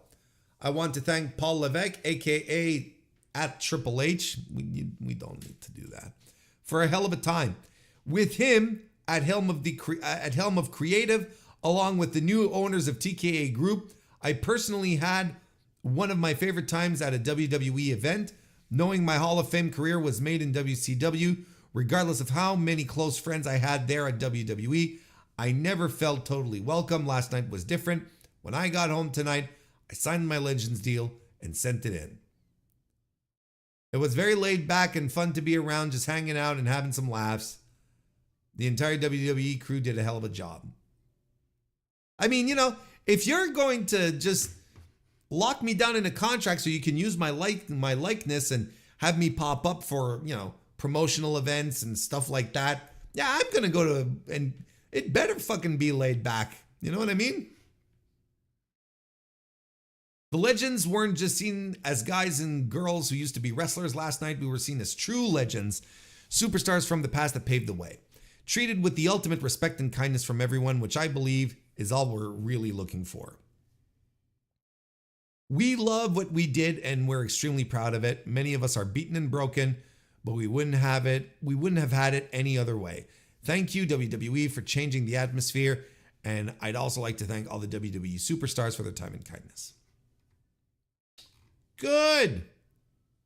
Good for Diamond Dallas. Got himself some nice pictures here. Got one with a couple of fans here. Who's this dude? Like, legitimately, I don't know who this dude is.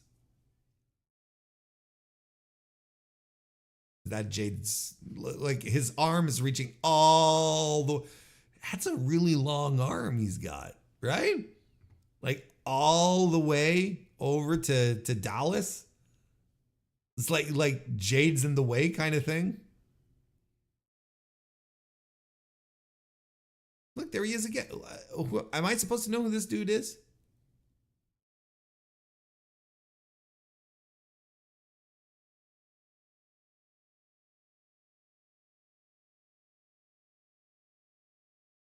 There we go. I don't know how many people really knew who Diamond Dallas Page was in the audience. You'll notice he didn't talk about the audience. He talked about the superstars. He talked about, you know, that's the thing. It's like I look back at, you know, I was looking at him. It's like nobody knows who Tully Blanchard is.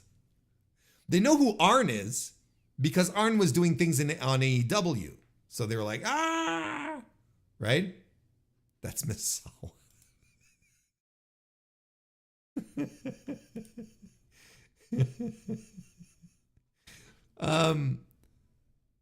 You know, and you know, that's the thing. That's the thing I don't quite get, you know. But yeah, well, no, I get it actually. But everyone knew who Arn was. No one knew who Tully was.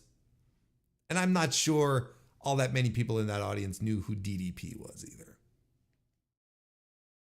Because the Fed never made it a thing for him to be like a thing, you know. What a picture. Look at all these grizzled vets.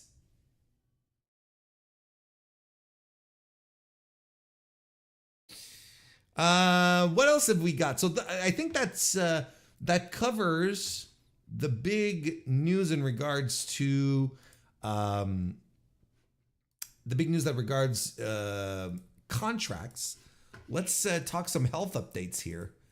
AJ Styles apparently is injured again. He suffered a legit leg injury, I believe, on his return match on SmackDown against Carmelo Hayes. The injury AJ Styles suffered on WWE SmackDown was not part of a storyline. Styles appeared to injure his ankle mid-match against Carmelo Hayes on Friday night, which eventually led to the match being stopped early. Initially, it was reported that this was part of a storyline and that Styles was fine. However, our Dave Meltzer reports the injury is legitimate and Styles will undergo further testing to determine its severity.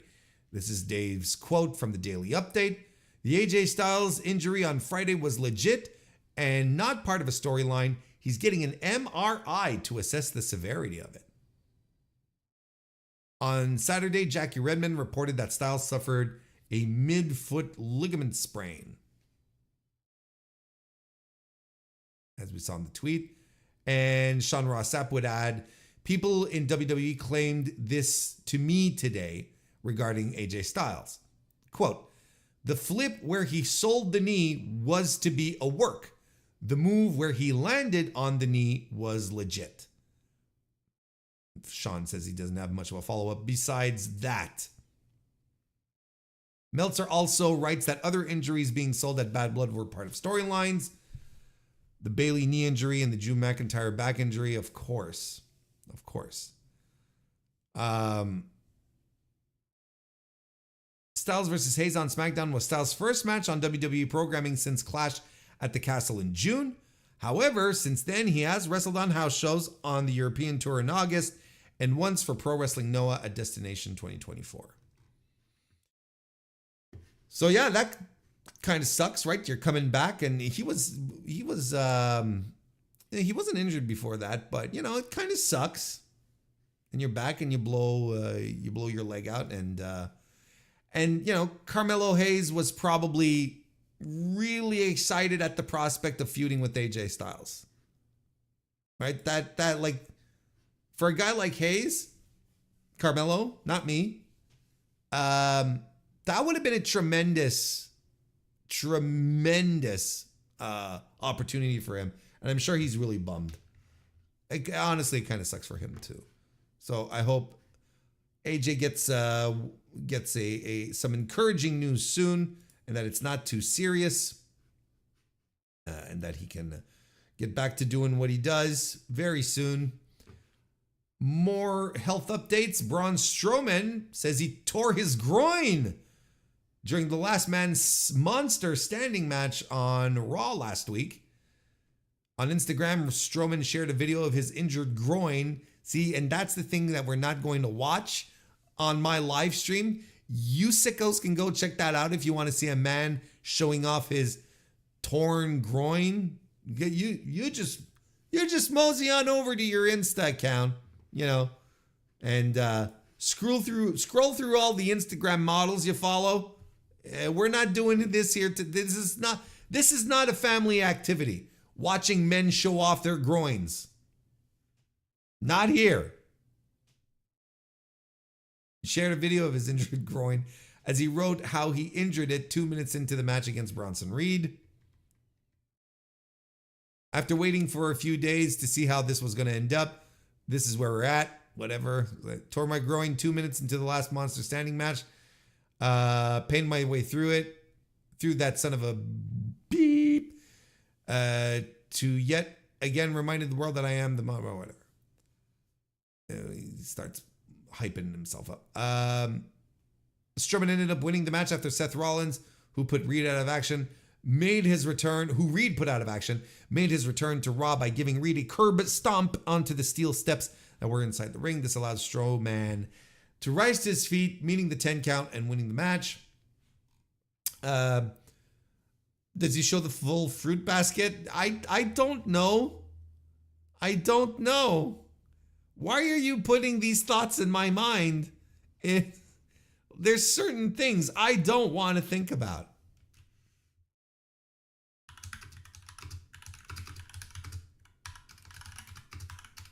How long before torn groin heals? 12 to 16 weeks. Depending on the severity of the tear. A tear to the mid-belly of the muscle will typically take between 4 and 12 weeks, depending on the severity of the tear.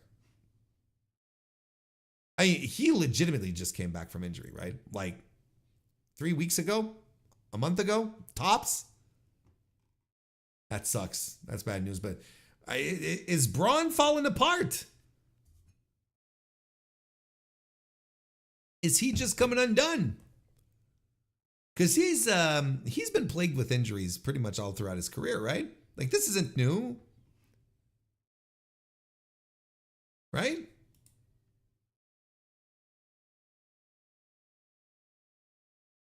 I think Braun Strowman is falling apart. He's coming apart at the seams. He's like He's like Sally in the Nightmare Before Christmas. Oh, how topical. How topical a comparison.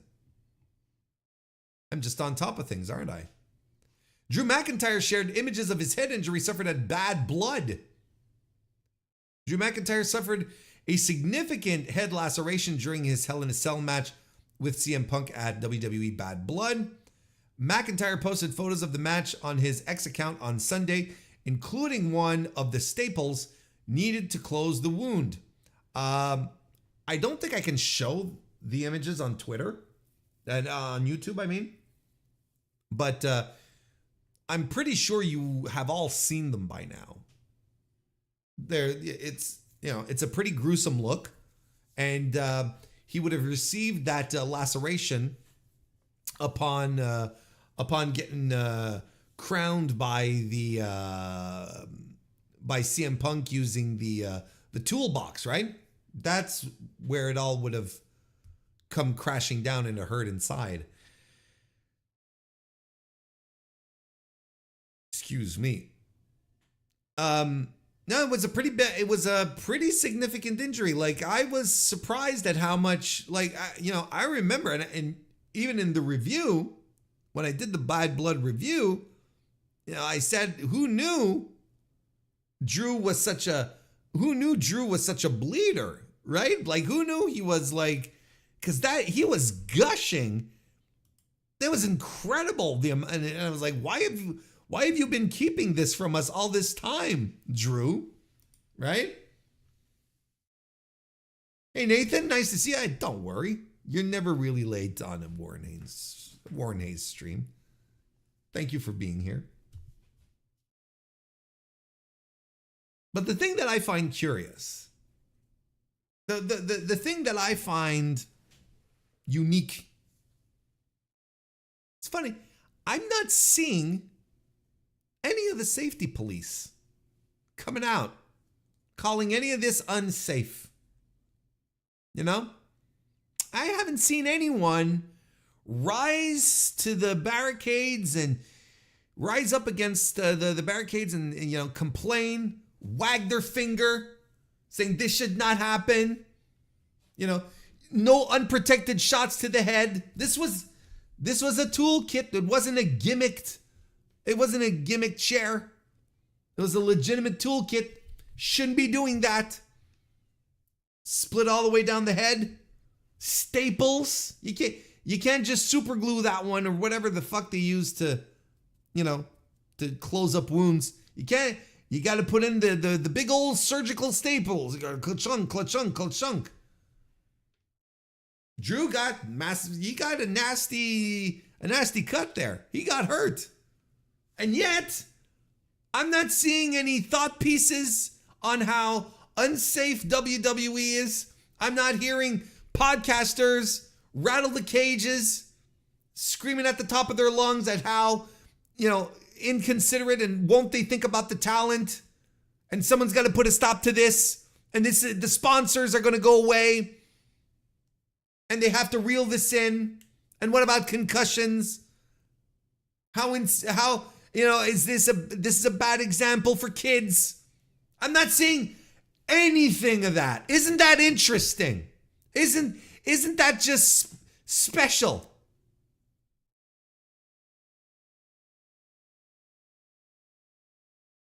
You swear, like at sorry, Brian. You swear that at the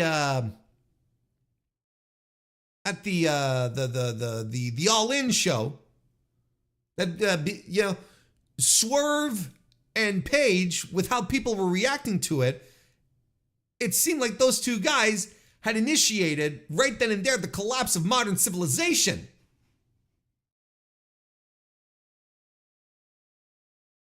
And here, and besides, every time there's some blood on AEW programming, you get the same old tired discourse, and it's just so boring and old. The same old thing, same old reactions. And here, Drew gets busted up hard way and putting the hard in hard way. Capital H. Oh, but no one's complaining about that though.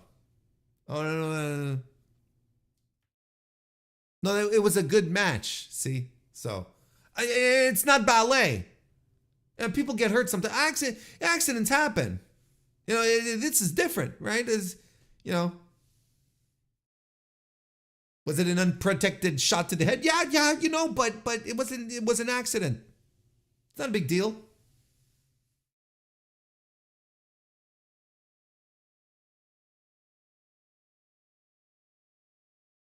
These people become more and more transparent every day, every single day. The defenses they used to have are all just crumbling down, and they're looking like goofs. Just complete and utter goofs, unlike me, where I look cool and savvy. That's right. Cool and savvy. Not just one, both. Still talking about the some health updates. Taz is going to undergo total knee replacement surgery. This week, AEW started an angle where Taz was attacked by a mystery assailant in the parking lot before Dynamite. Nigel McGuinness replaced him on commentary and called the episode with Excalibur and Tony Schiavone. Dave Meltzer reported in the Wrestling Observer newsletter that the angle was done as a cover because Taz is undergoing total knee replacement surgery. Taz then confirmed that news in a tweet. He said, quote, "Unfortunately, I will be out for a while. I'll be having total knee replacement surgery very soon. Talk to you guys down the road." So you know what that means? That means he can wrestle again. I mean that's causation right there. Oh, he's getting his knees replaced. It's his knees that kept him from wrestling. Okay, fine. Now he can wrestle again. Good. We'll finally be able to get Taz back in the ring. Versus Daniel Garcia, winner gets to wear the towel over the head. That's how it goes.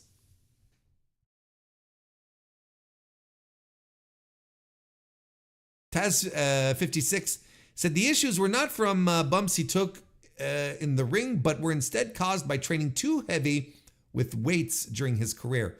He urged younger wrestlers to be smarter than he was and said the industry has changed for the better. Well, yeah, I mean, there's a bunch of things in regards to sports health that have changed like dramatically since the 90s. Like,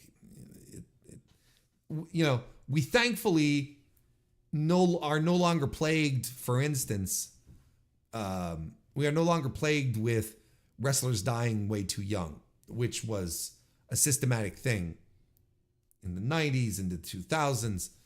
All the guys who came up in that period, working all the dates, no one really looking after themselves, just taking pills, mixing it with alcohol, with, illicit drugs. It was just a horrible time. Now, the advances that we've made, the understandings that we have in medical science in general, it helps a lot of these guys and gals make better decisions in that regard than they did back in the day. So yeah, I mean, it makes a lot of sense for Taz here to be like, yeah, don't be a dumbass. Don't go as hard as I did, and they probably don't have to anymore, right? So, I mean, good if he's at a spot where he needs to get the surgery done. Good for him. I'm sure he'll be back on his feet real soon. Hassan Terrell, nice to see you. Hi there. Welcome to the chat. Taz getting a knee replacement surgery right as the MLB playoff starts seems like too big of a coincidence. I mean, maybe he's taken up the mantle of softball season in Sid now that Sid has passed. Maybe he's the guy who's going to take up that mantle there. Taz has his priorities straight. Watching MLB when recovering from his knee surgery. Educate me, folks. Who's in? Who are the teams? Who should we be? I don't know. I've only been keeping up with the Brewers because of all the Wisconsinites in the chat. And now the Brewers are out. So I didn't like who are the World Series are that's what specifically you call the finals, right? Those are the World Series. Now these are the playoffs, right? Okay, we got it here. Thanks to Obscurity Knox. The Tigers, the Guardians? The Guardians? The Guardians? Who are the Guardians? That sounds like a name change.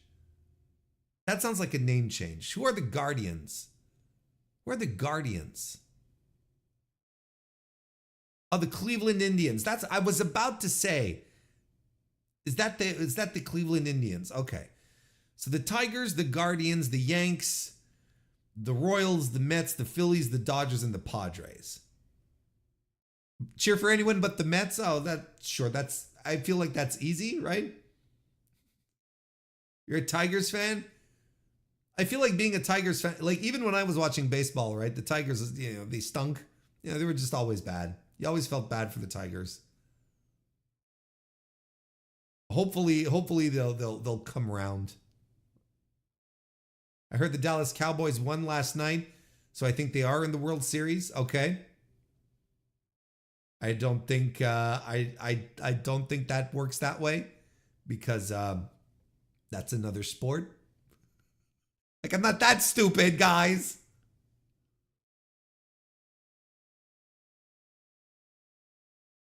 It's pretty hard when they face Philadelphia. The Tigers, yeah. Well. Okay. So the Tigers. So Detroit, Cleveland, New York, Kansas City, New York, Philadelphia, LA, and San Diego. Do the Padres still have the chicken? Is the San Diego chicken still a thing? Like, or am I showing my age right now? I've always been more interested in if there's anything that's been maintained, it's my interest for the mascots as opposed to the game itself. Do they still have the chicken? The chicken grew too big and is an independent? What? He just runs around and does whatever the hell he wants? He's like a free agent they could never tie down. His independent contracts are way more lucrative than if a team were to lock him down, tie him down to one particular team. He gets his own bookings and everything. Jesus Christ, good for him. Good for the San Diego Chicken. I have faint memories of him interacting with Johnny Bench on Inside Baseball, right? Or am I having like some weird Mandela effect here? Like, I feel like he was interacting with, he'd do nonsense with Johnny Bench during the inside the Inside Baseball stuff. Again, this just might be a tremendous Mandela effect situation here. You never know. We've got one more item on the health and on the health update. Just a very quick final one. Keith Lee, according to Fightful Select, apparently because people keep asking, where's Keith Lee? Where's Keith Lee? Fightful Select reported that Keith Lee has yet to be cleared for a return to action due to an undisclosed medical issue. So we still don't know exactly what the situation here is, but sounds severe. And I hope he gets back on his feet. I hope things work out for the best for old Keith Lee, a gentleman, a good guy, and someone that I think arguably, I think it's someone we all miss. So we do hope that he's okay. Yeah, the COVID scare was a little intense. So hopefully he'll be able to get back to his feet. So that was our bit on the contracts and health updates in the world of wrestling. All right.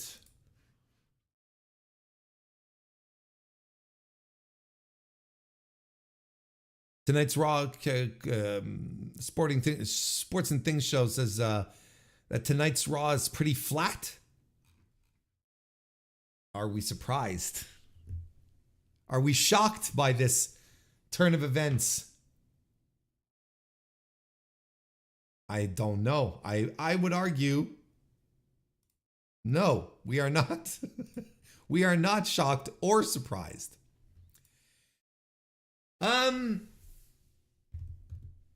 Are you going to talk about, oh my God, are you going to talk about the Costco guys running in on a QT Marshall indie match? Jesus Christ. Did what now? What does QT see? QT should, why didn't they hire him? Why didn't WWE hire him? Why didn't they just?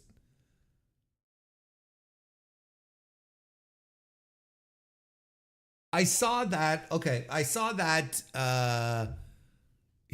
The AJ guy, he's kind of in a feud with QT, right? He's kind of in a feud where QT's like they went to the Barstool Sports and QT flipped a tray of food on him and you know, that kind of nonsense. I'm so done with these people. Like I'm so done with these people. I don't understand it. It's incredibly frustrating. I just don't look. If it's going to be one match, and hopefully they'll blow it off at WrestleDream, right? You know what? I think hey, Certified Wrestling Podcast. Nice to see you and welcome. Oh, Nathan wins the night with this. I can't wait till AJ locks QT in the double chunk chocolate chokey. All right. We can shut chat down. We're good. It's done. Nathan has won chat tonight. It's over, folks. It's over for the night. That's actually really good.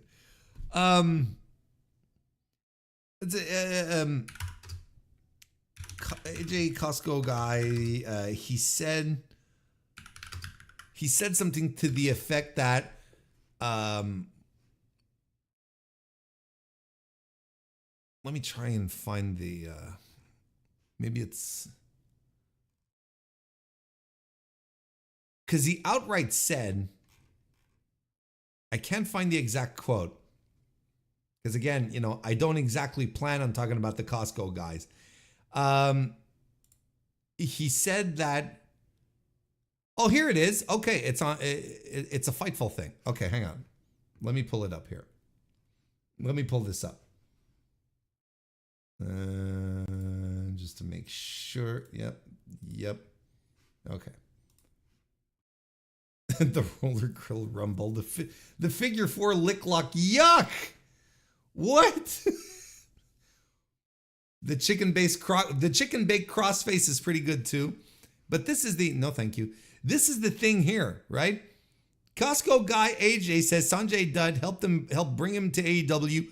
Originally had sights set on WWE.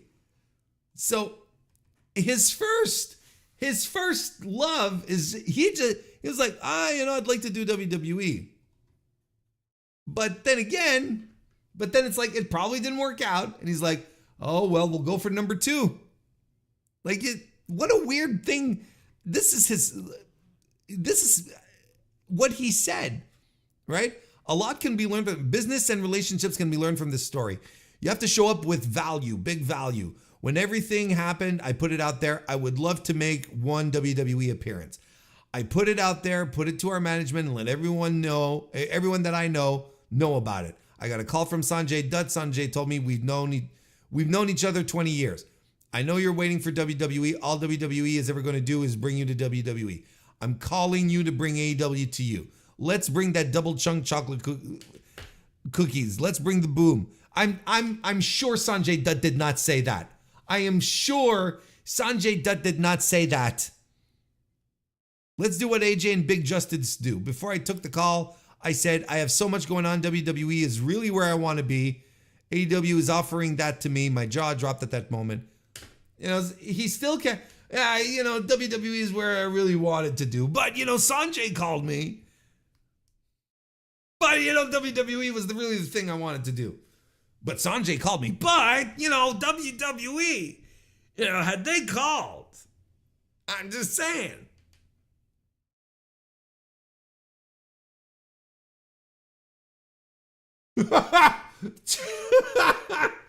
Triple H's biggest compliment to the IC talent line is he did not bring in Big AJ. Oh, that's you guys are on something else tonight. That's fantastic. That's a good line. Oh, good grief! I'm so excited for this Costco guy bubble to burst, and then in 3 years you'll have YouTubers breaking down the sordid history, you know, whatever happened to Big Justice, you know, that kind of stuff. Mr. Fantastic, nice to see you. A pleasure to see you in the chat. Thank you for being here. Saying that would be a future endeavor of cards subject to change. Yeah, pretty much.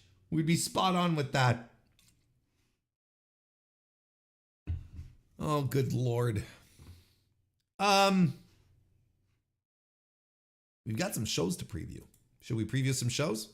We got 2 big shows happening this weekend in the big world of international professional wrestling. Let's start with AEW WrestleDream. That is going to kick off this weekend, October 12th. Saturday, folks. Another Saturday pay-per-view from the Tacoma Dome. In where? Tacoma, Washington. So we are back for another WrestleDream show this year. As you recall, the inaugural was last year, right? At the beginning of October. And it happened on the 1-year anniversary of Antonio Inoki's passing. And will always have to me one of the greatest unsung moments of the history of AEW, when Inoki's grandkids are in the ring and Tony is, like in the pre-show, and Tony is interacting with them and they're exchanging gifts, and suddenly the camera cuts to Christian Cage watching this on a monitor backstage, and then clips immediately back to whatever's going on in the ring. To this day, I think it is one of the greatest things that AEW has ever done. It is fantastic. And yes, chat, you are correct. It is kind of crazy to think that it's been 2 years already since Antonio Inoki is no longer with us. But nonetheless, the point I was trying to make ultimately is that, you know, the name of the event is a reference to Inoki. Tony Khan called him wrestling's greatest dreamer. And that's where we're at. We're continuing down the dream. Has nothing to do with Inoki or New Japan as far as we know. No. This is an AEW show. Now, I am recording this on Monday, October the 7th. So we are almost guaranteed, even though we are, 5 days away, 6 days away from the show, that the entirety of the card has not been announced. So there is probably stuff that is, you know, that I am not going to speak of here, but that will later appear.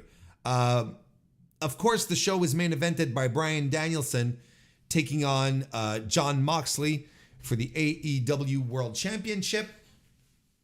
Chad, I'd love to know what you think about the card so far and the matches and whatnot. Please feel free to share. And if you're watching this afterwards, do feel free to share your own thoughts in the comments. Is this going to be Bryan Danielson's? I'm going to call him Daniel Bryan. What's wrong with me? Is this going to be Bryan Danielson's last match in AEW? Is this going to be his retirement match? Because don't forget, Danielson said that he is going to continue wrestling as long as he still has the title. Now, one would say, oh, isn't this kind of too soon to do it, right? Isn't it? Aren't we coming up a little too strong here? Mayhaps. But at the same time, there's one thing that Danielson in the build up to All Out, when he was just like doing his best to blur the lines and augment the anxiety that people had about the card, about Danielson losing, about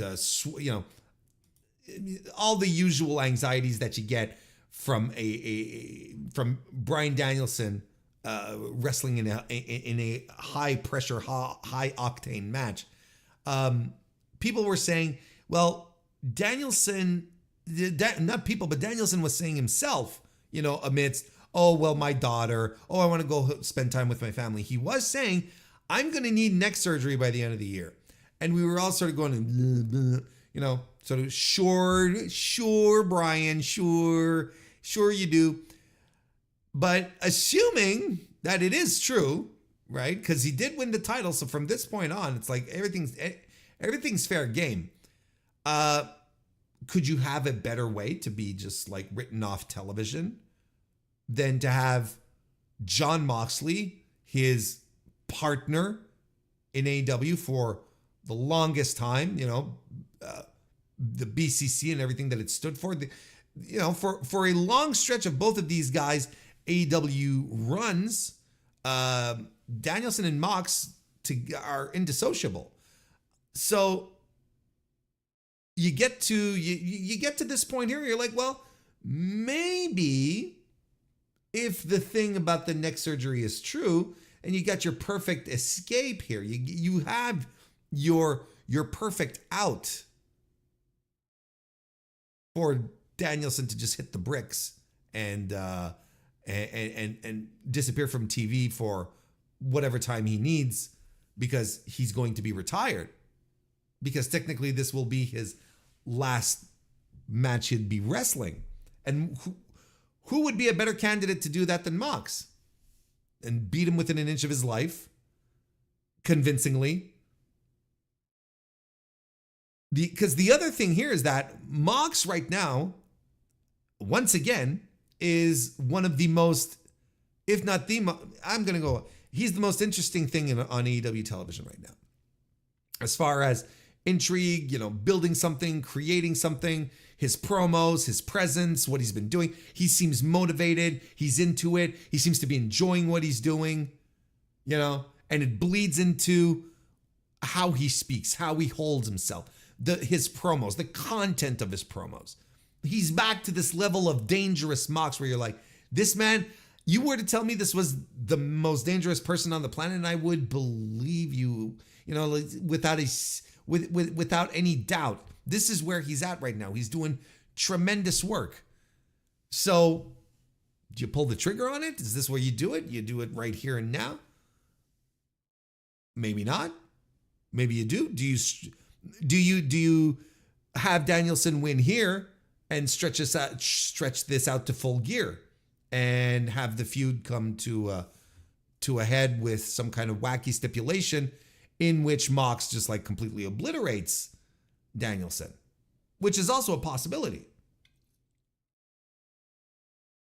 I think there's patterns in Tony's booking where he will give us a big match, but the big match will leave will not necessarily be the end of the feud, and we'll come back with a bigger stipulation and one that might be a little more violent, that might involve a little more blood, and both guys might just go at it like that. I think that's also a possibility. Look, I think a match like this, and we talked about this recently. I think that two guys in this going into this match, right? Seasoned veterans, great wrestlers, expert storytellers, both of them. I think the floor to this match is great. I think it's fair to expect a great match here. And if it's anything less, I think be okay to be a little disappointed. You can still call the match very good because it was a good time, but I think the floor is a little high here. And ultimately that's what I'm expecting. As for the result, I think you can make the argument both ways, just like I did. You can have Danielson retain and the feud must go on till Full Gear, where it continues to simmer and boil, or you just straight up have Danielson lose here, and it would also make complete sense.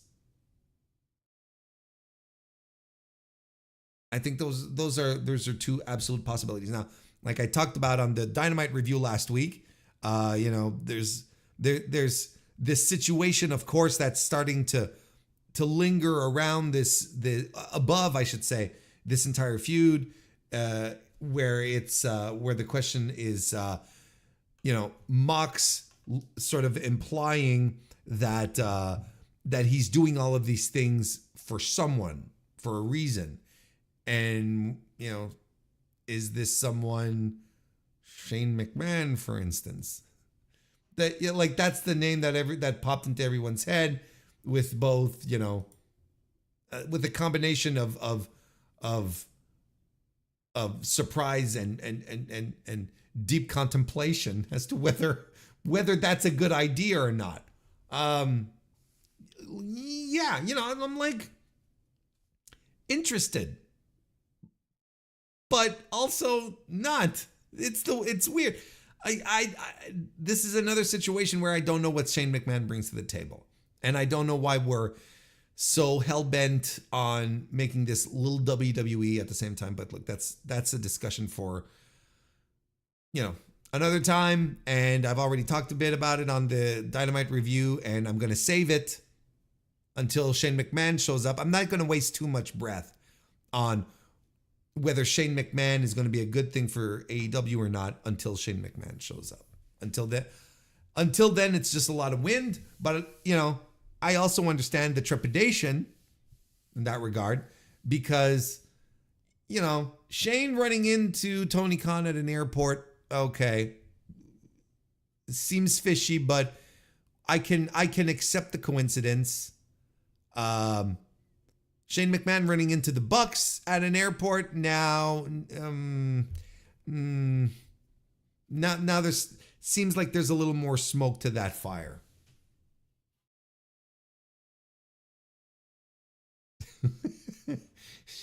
Shane McMahon is a weird way to pronounce Wheeler Yuta. At first it was like, no way they'd have him drop the belt so quick, but it would explain why they rushed the Mox title match and hurried to put on Danielson versus Nigel ASAP. Yeah, I don't feel like the Danielson Mox match is rushed. I think that the defenses in the meantime are rushed. The Nigel match, the Okada match, I think those are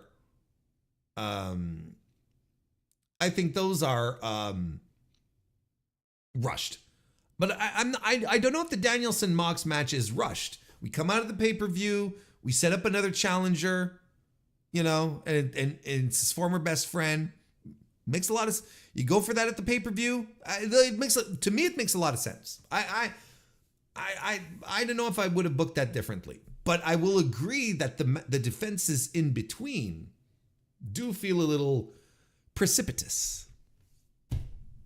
Look who's been reading his thesaurus recently. Grand Akuma is denying that this is a Kamikaze USA reunion. I go, shucks. Shucks. I don't think it's Shane, especially after Mox's trademark application. Yeah, the thing about the Switchblade conspiracy. I mean, look. Again, I wanna cross this bridge once we actually hit the river, okay? But if you were to offer me a choice, again, like we were talking earlier on stream, gun to my head, my kids are in trouble, or Jesus comes down from the heavens and offers me two choices, or else he will unleash a biblical plague upon the world, and I absolutely have to pick one, I would pick Shane McMahon over Sami Callihan any day of the week. That's a no-brainer to me.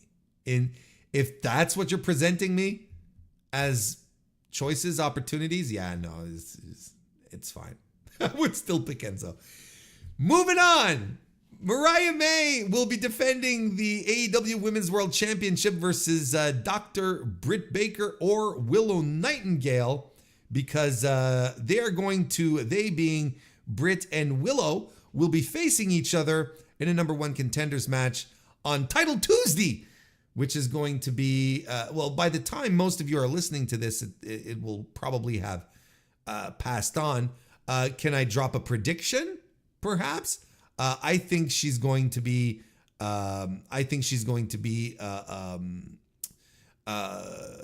defending the title against Willow Nightingale. I think they're not quite ready for Britt. I think once they're going to warm up Britt more than this. They're not doing Britt Baker just yet to lose to Mariah. No, they're not. Willow has this bulletproofness about her that she remains over regardless, and I think that's what they're going to do with it. But I will say that the Chris Statlander turn, babyface turn, dumping Stokely out of nowhere, that's bullshit. That is poor storytelling. We've just been invested in this feud and in this heel Chris Statlander for months at this point, and now suddenly it's just like disappeared. No, that's a lot of that's a lot of hooey. That's what that is. It's trash. It's garbage. It's bad storytelling. It's really, really bad. I don't know what the hard reset is for. I really don't. And everyone who was observing this, the heel turn, agreed that this was a good thing for Statlander. And I think it worked for her. I think the heel turn worked. It's garbage. Like Chad is saying, it's not just bad storytelling, it's anti-storytelling. That's exactly what it is.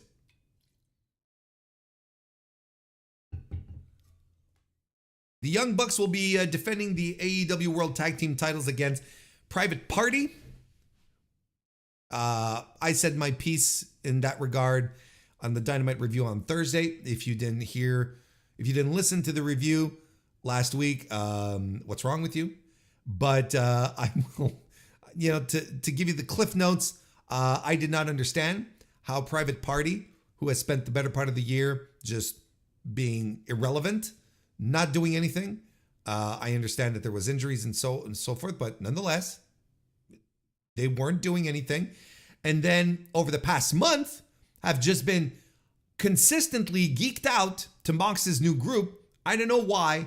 Suddenly they were hoisted into the position where they could be like, they could grab a microphone and say, hey, we want to challenge for the World Tag Team titles because we're a Private Party and you're not, or some kind of thing.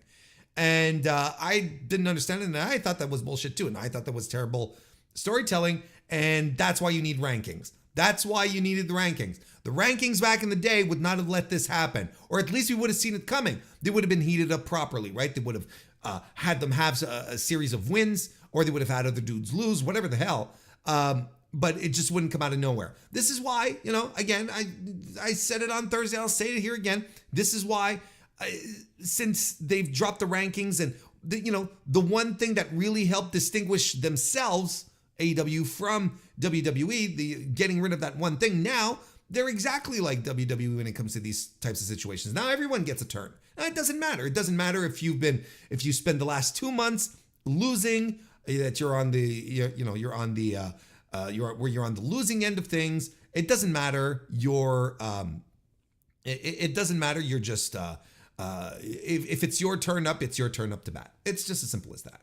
I can't endorse this. It's bad. It's just bad. It's bad. Is this going to be a good match? Listen, the Jacksons seem to be on a roll when it comes to let's be a good tag team again. They had a great match with Claudio and Yuta. They had a great match on Dynamite recently as well. In the trios match with Okada. They're on a roll, and they've been looking good. You started to see the Bucks of old again. So this will essentially be on Private Party. Can the Bucks make sure that Private Party are up to their level, that they won't be sloppy, we'll see. But I have a lot more confidence in these Jacksons than I did a couple of months ago. So we'll keep an eye on that. Will Ospreay is going to be defending the International Championship versus Ricochet and Konosuke Takeshita.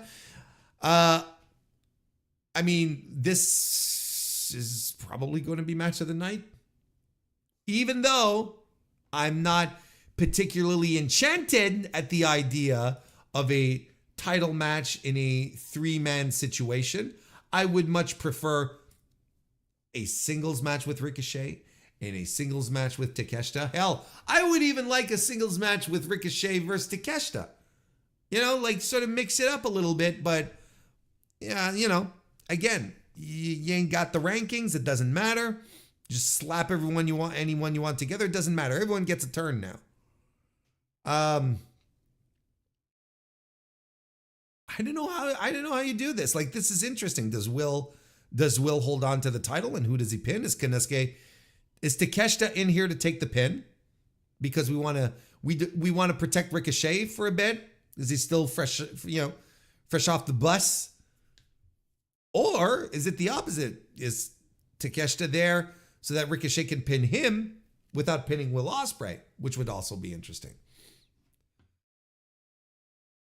Maybe this is where we're going to get the great Ricochet match. Look, he went to Japan this weekend to wrestle in GLEAT, which is a promotion that doesn't exist. But nonetheless, he went there, wrestled with Shima. Again, a promotion that doesn't exist. But maybe by going to GLEAT, he comes back and he's rediscovered a little spark, maybe a little something that was missing to his post WWE presentation. Maybe he's got it now. Maybe we're on our way now. Honestly, I don't see Will losing, but the circumstances are there for Will to drop the title without being pinned. Jack Perry is defending the TNT Championship against Katsuyori Shibata. Sure. Okie doke. I can't believe that one of my favorite wrestlers is in this match. Shibata, by the way. And I'm sort of shrugging and sure, whatever.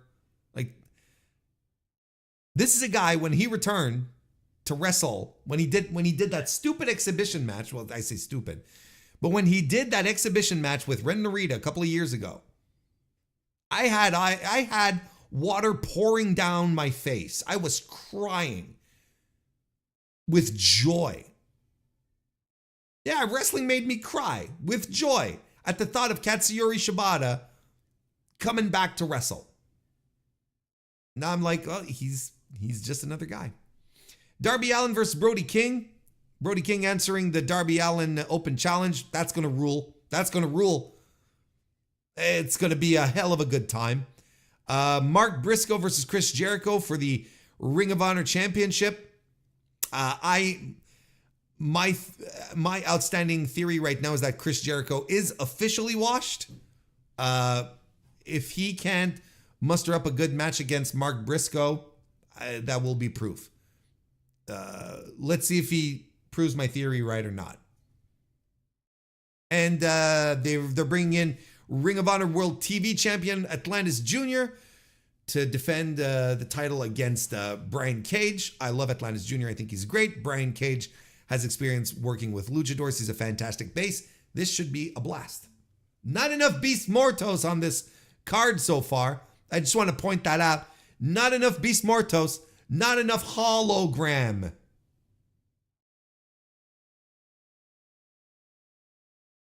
Like, on paper, quite frankly, this has the potential to be a sneaky great card, but I think it's going to be a good show. Maybe not a great show, but I think it's going to be a good show. But it has the potential to be great. Just depends if everyone shows up to work. But of course, next week I will have the full review. Hey, Joseph With It, nice to see you. That's right, Shibata had his brain removed. That's what they did. They opened up the skull, and they opened up the skull with one of the, with the pizza cutter thing, right? And I don't know if you know this, but when you take it off, the sound it makes is.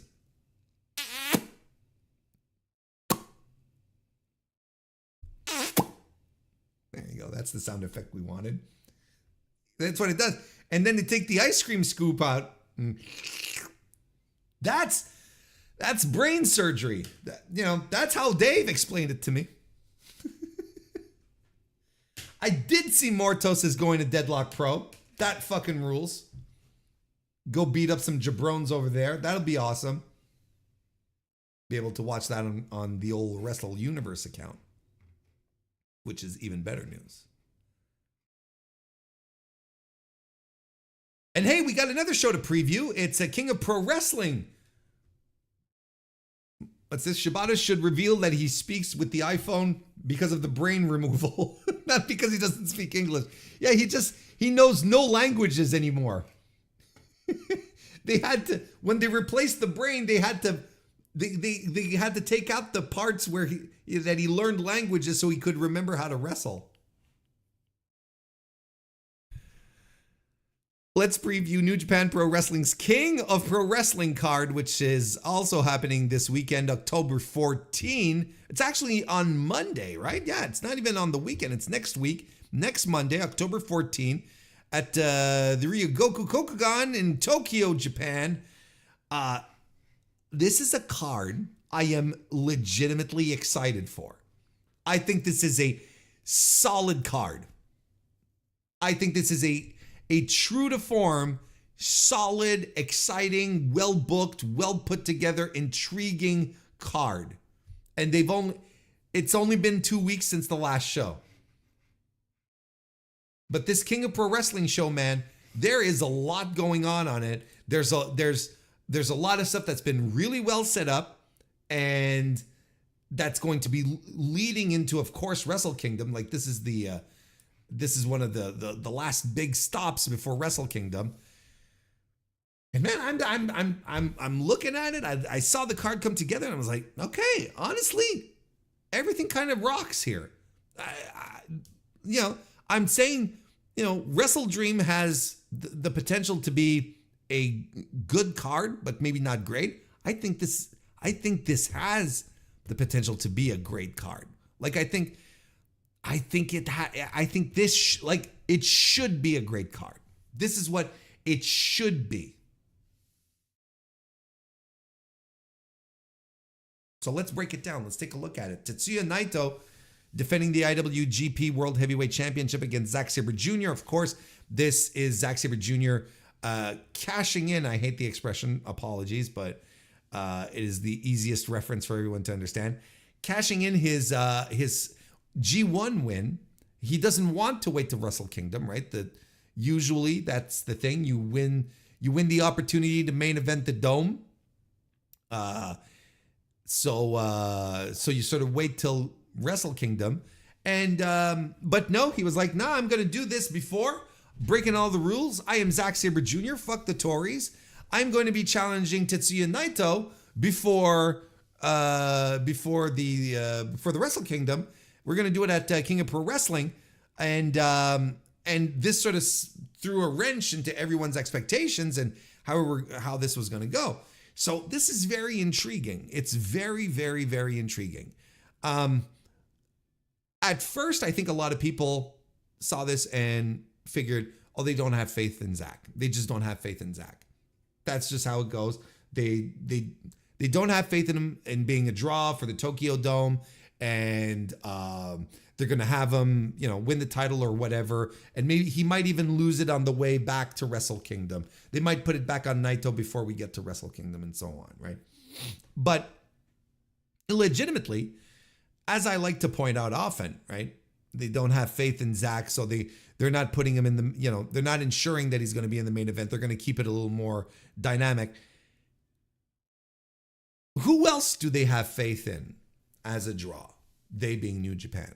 If not Zach, okay? Who else? Who should be in the spot as a main eventer in the Tokyo Dome? And I spoke about this on my review of the Destruction in Kobe show.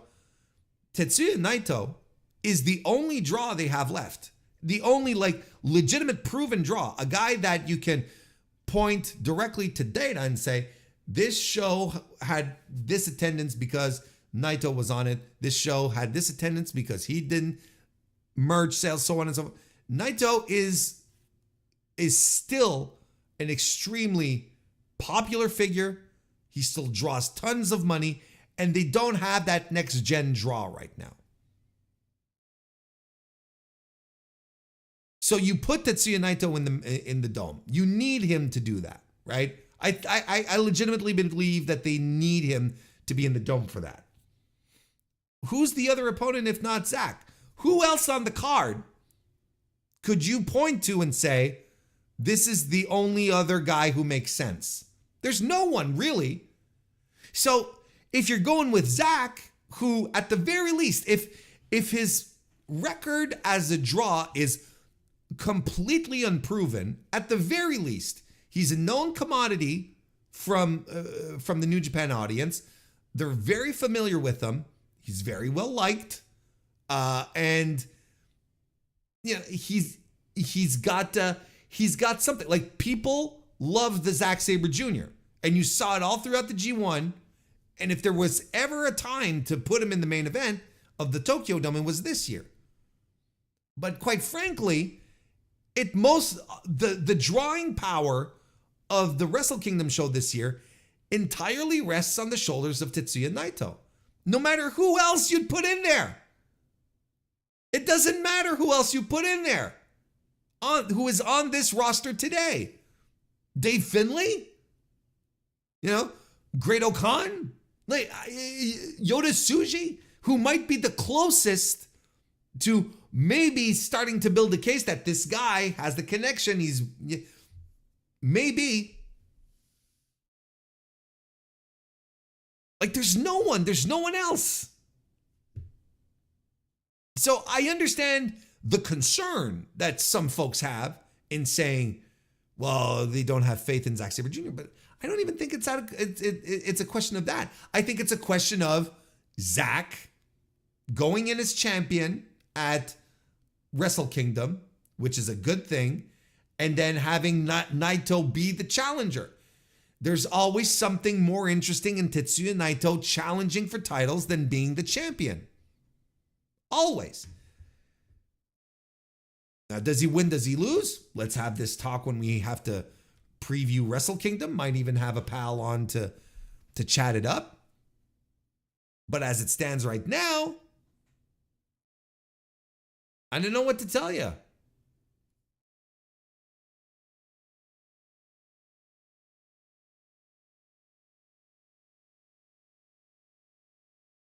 I think Zach is going to win. I think Zach is winning. And I think you can point directly to the Royal Quest show in 2 weeks after this over in the UK, where he's fighting Sonata, which is right now a special singles match, but you know what this is. When they announced that match, I felt like I felt like they telegraphed the King of Pro Wrestling main event result. I really think they did. So they come in here and they come into Royal Quest, and Zach has to have the title, has to have the homecoming. They're going to pack, unless the place is already sold out, they're going to pack up whatever's left. And Sonata's he's a nice little defense, former champion, but, has fallen way down the ranks. And it'll be fine. Who, again, who is your co-main eventer? Your assured draw. Who is it? There's no one else. So Naito drops the title this weekend. It's Monday, I should say. And I think Zach holds on to it right into Wrestle Kingdom, where he probably will. The conventional logic is that we finally get Naito versus Hiromu at Wrestle Kingdom. I think, and that's a drawing match. That's a match that draws. That's one that, Japanese fans have been, and North American fans have been looking forward to for a long time. They've been teasing it. The match has always felt like it never was the right time, or something happened. Someone was injured, like two ships passing in the night type of situation. And Naito's not getting any younger. He's not getting any healthier. If you want to, now would be the time to do it. Now would be the time to do it. So who would be Zach's challenger? Does he even main event Wrestle Kingdom? Does he main event the crossover show the next Wrestle Dynasty the next night, and fights Kazuchika Okada, for instance? I mean, that wouldn't be, that wouldn't be out of the wouldn't be that out of the blue. I don't think it's unthinkable.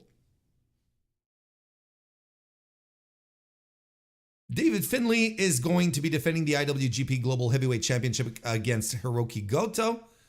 I would not be surprised in the slightest if Goto ended up winning the global title here, because Goto has had a remarkably good 2024 in an environment where people had been writing him off, but he stepped up in the New Japan Cup this year when Finlay got injured, and ended up having, a kind of a dream run where people were completely behind Goto, who was doing this for his recently deceased father, and it was so easy to get behind, and it was a great movement. And then he had another great movement during the G1, where he suddenly started having these tremendous matches. And people were like, man, could it be that this might be the G, and G1 might stand for Goto one more time? And he's just been doing phenomenal work. And I can absolutely see him maybe not winning the world title, but the global title. Him as a nice secondary champion, and maybe finally put some stank on that title. Instead of, no disrespect to Dave Finlay, but to me, it just shows he's not a guy. He's not a top guy. He holds the title like it's, and it doesn't feel special. Nothing feels special on Dave Finlay. Goto, I feel, would crank it up and would deliver every single time, because he's a very prideful man. He puts a lot of pride in what he does. So I am very pro Hiroki Goto, global heavyweight champion. That would be my pick. But of course, they could 100% just say, the world needs a rebel, and keep it on Finlay, right? We need a rebel, but maybe not Dave Finlay. A future with Goto as the veteran gatekeeper and Tsuji and Yumera as the next gen up is the one I can get behind. Yeah, absolutely. 100%. Doki's defending the Junior Heavyweight Championship against Sho. I like Doki a lot. Sho can work if he wants to, but these days, it's all about the House of Torture. This would be a good match. I'm just worried about the House of Torture stuff. But I've also found that the House of Torture stuff has been not as overwhelming, I guess, as it once was. I feel like there's a good balance that they're finally starting to strike here. There might be something to this match. And I think Doki's a guy that I feel like he wants to have great defenses. I think, not unlike Goto, I feel like he puts a lot of pride into winning the championship and being the champion, and he wants to be perceived as a top guy in the junior division, right? He's not just the guy they belted up because Desperado wanted some time off to shoot a movie. I think that's not how he wants to come across. And so far, his run's been really good. So if he can have another great match with Sho, that's fine. He retains. I'd be happy with that. But I can also see Sho getting the title and holding on to it going into Wrestle Kingdom. That's also entirely a possibility. Hiroshi Tanahashi, Shota Umino, and El Phantasmo will be taking on Evil, Yujiro, and Yoshinobu Kanemaru in just a straight up 6-man tag match. The story here is that El Phantasmo is now a part of Hantai. He's on the good guy side now. He's surrounded by good people like Tana and Shota. So this is what they want to do here, up against the House of Torture. We'll see what kind of stories this sets up. I'm not holding my breath on this one. I'll tell you that much. Jeff Cobb, Yota Tsuji, and Ren Narita are having a 3-way for the World Television Championship. So they've gone right back to where we were after the original Jeff Cobb Yota Tsuji match that went to a draw. Ren Narita came out and beat them up, and now we revisit all of this. And Ren Narita came in and beat them up again. So we're right back to where we were. So this was clearly a plan, and they want to stick to this plan. And I think the plan is ultimately to belt up Yota Tsuji. I think that's what the plan is. Although they could 100% belt up Ren Narita too. I think this would be entirely possible, but are we throwing Ren Narita in here to to try and protect Jeff Cobb or Yota Tsuji? Is that the plan? Do we really need to be protecting Jeff Cobb? And let's say Yota Tsuji wins. What is better? That he pins Ren Narita or that he pins the champion, right? And Jeff Cobb, wouldn't it be better for him to just destroy the guy who he went to a time limit draw with last time? Wouldn't that be better for him as a champion? I'm trying to find a good reason for Narita to be in the match, booking wise. Clearly, they want to protect someone. I think Narita's eating a pin. Or, like I said, Narita's winning the title, which is entirely possible. It's either one of the two.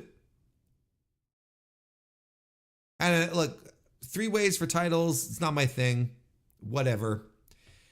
This one I'm excited for. Shingo Takagi versus Ryohei Oiwa for the Never Openweight Championship. Our boy Oiwa is winning this, right? Look at this guy.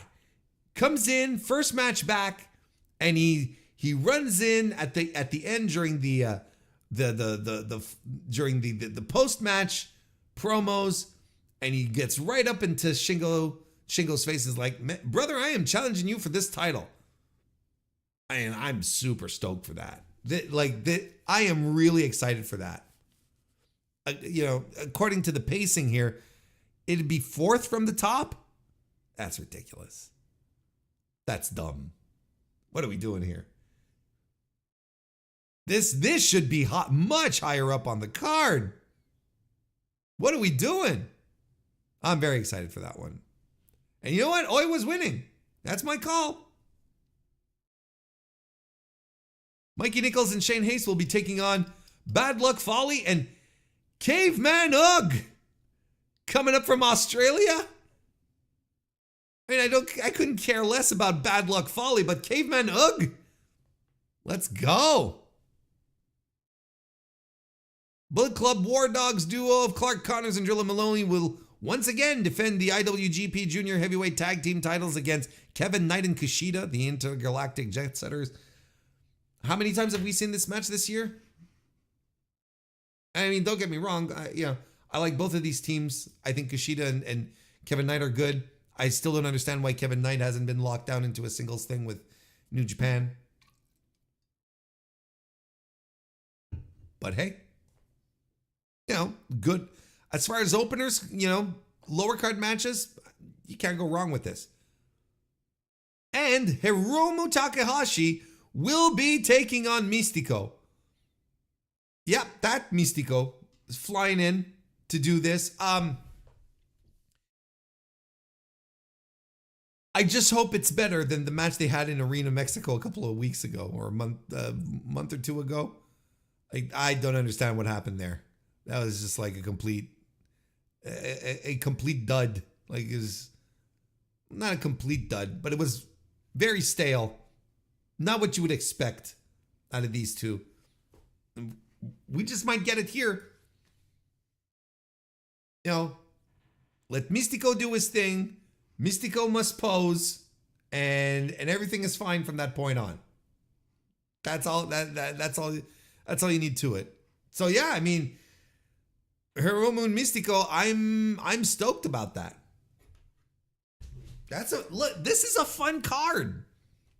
Even the stuff that I'm a little down on, like 3 people for the world title, for the world TV title. Even despite that, I'm like, that still has the potential to be a really good match. Everything has great potential.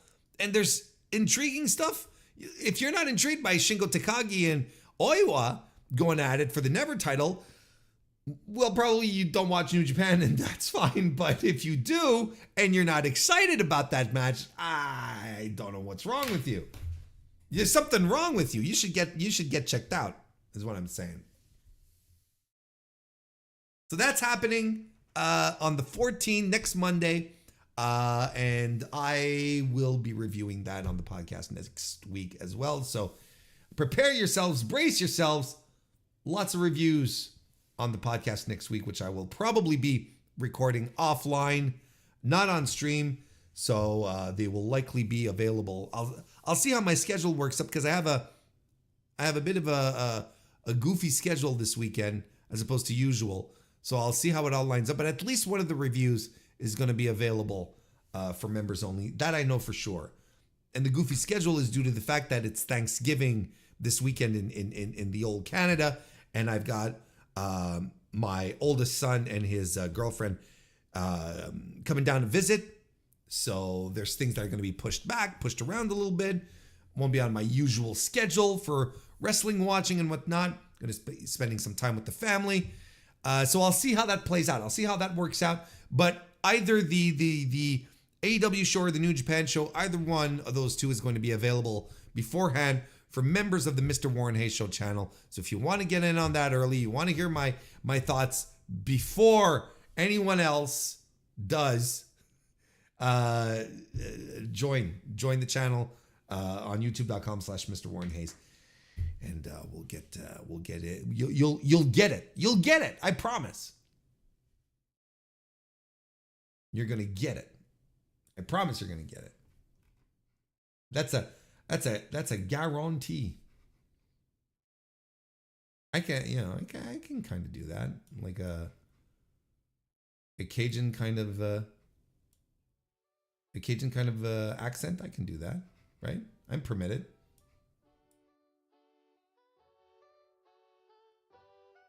What is that? That's not the song I wanted at all. better. Whew. That's a big stream.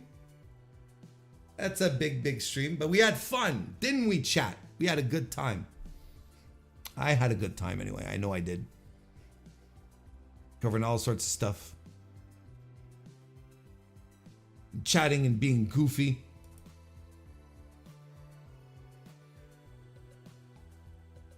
Gunther vs. Cody at Blood Jewel. Yeah, isn't that... Did they confirm it? They signed it? Wasn't that the thing? Right? Wasn't that the thing when they revealed the belt? Right? It's like world champion versus world champion for the men and the women. So it's going to be Nia versus Liv.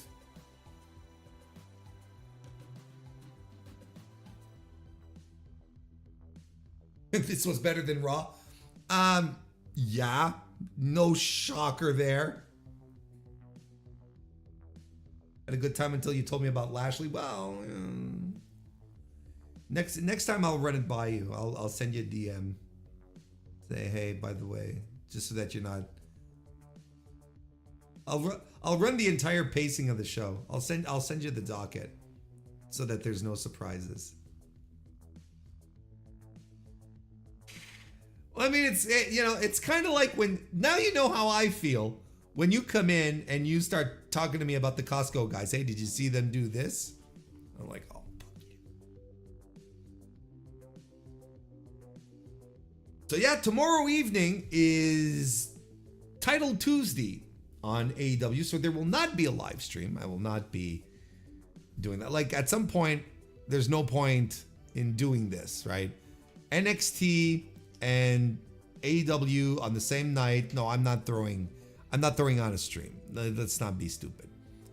So the Dynamite review will be up on Wednesday. And I will be here on Wednesday evening then. I will probably stream on Wednesday, probably Thursday as well. And then like I mentioned,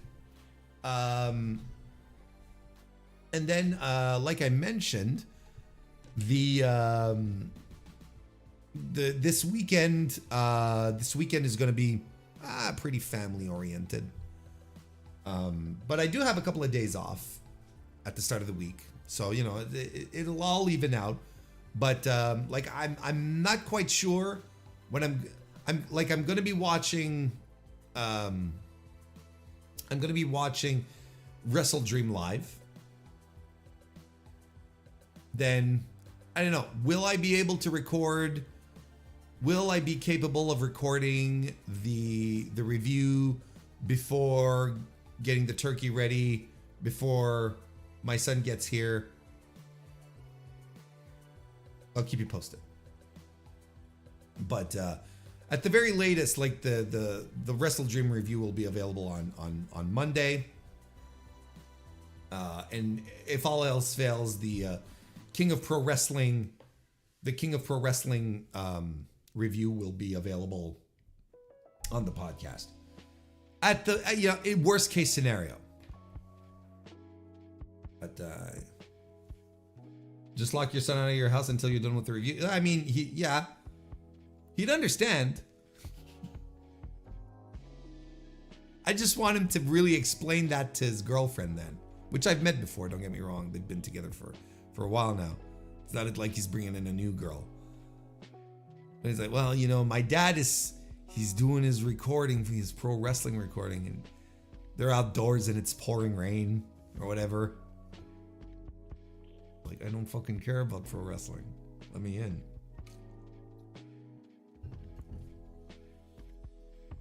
Yeah, so that'll be the schedule over the next couple of days. That's what we'll be up to here on the old channel. And look, in the meantime,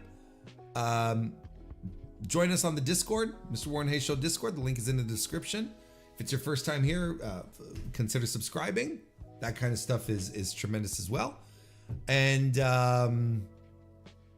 Blue Sky, I'm also on Blue Sky. You can find and follow me there as well. Yeah, that's what we're doing till Wednesday. I mean, it's not so far away. And I'm gonna get, there's gonna be a bunch of content from me on Wednesday. Big time content. Mr. Warren Hayes show. Or maybe I should release the Mr. Warren Hayes show tomorrow. I don't know yet. Should I release it tomorrow? Is that feasible? Is that possible? Is that something I could do? Could I release it tomorrow? Maybe I could. I think I could. I'll think about it. If anything, it'll be a nice surprise, right? But at the very least, on Wednesday, Mr. Warren Hayes show, Dynamite review, stream. Whoosh! That's a 3 of a kind right there. You win the hand. You win the hand with a 3 of a kind. 3 aces. That's right. I know my poker. That's about it. We're gonna wrap it up for tonight, folks. Hope you all have a great rest of your day, evening, I should say. You can, if you rush, you can go watch. You can go catch the rest of Raw.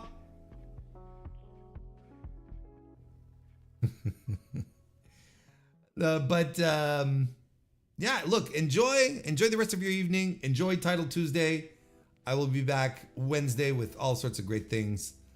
So in the meantime, go watch some Randy Orton and get back to me. And I'll see you next time. Oh, that's right. It was 2 hours.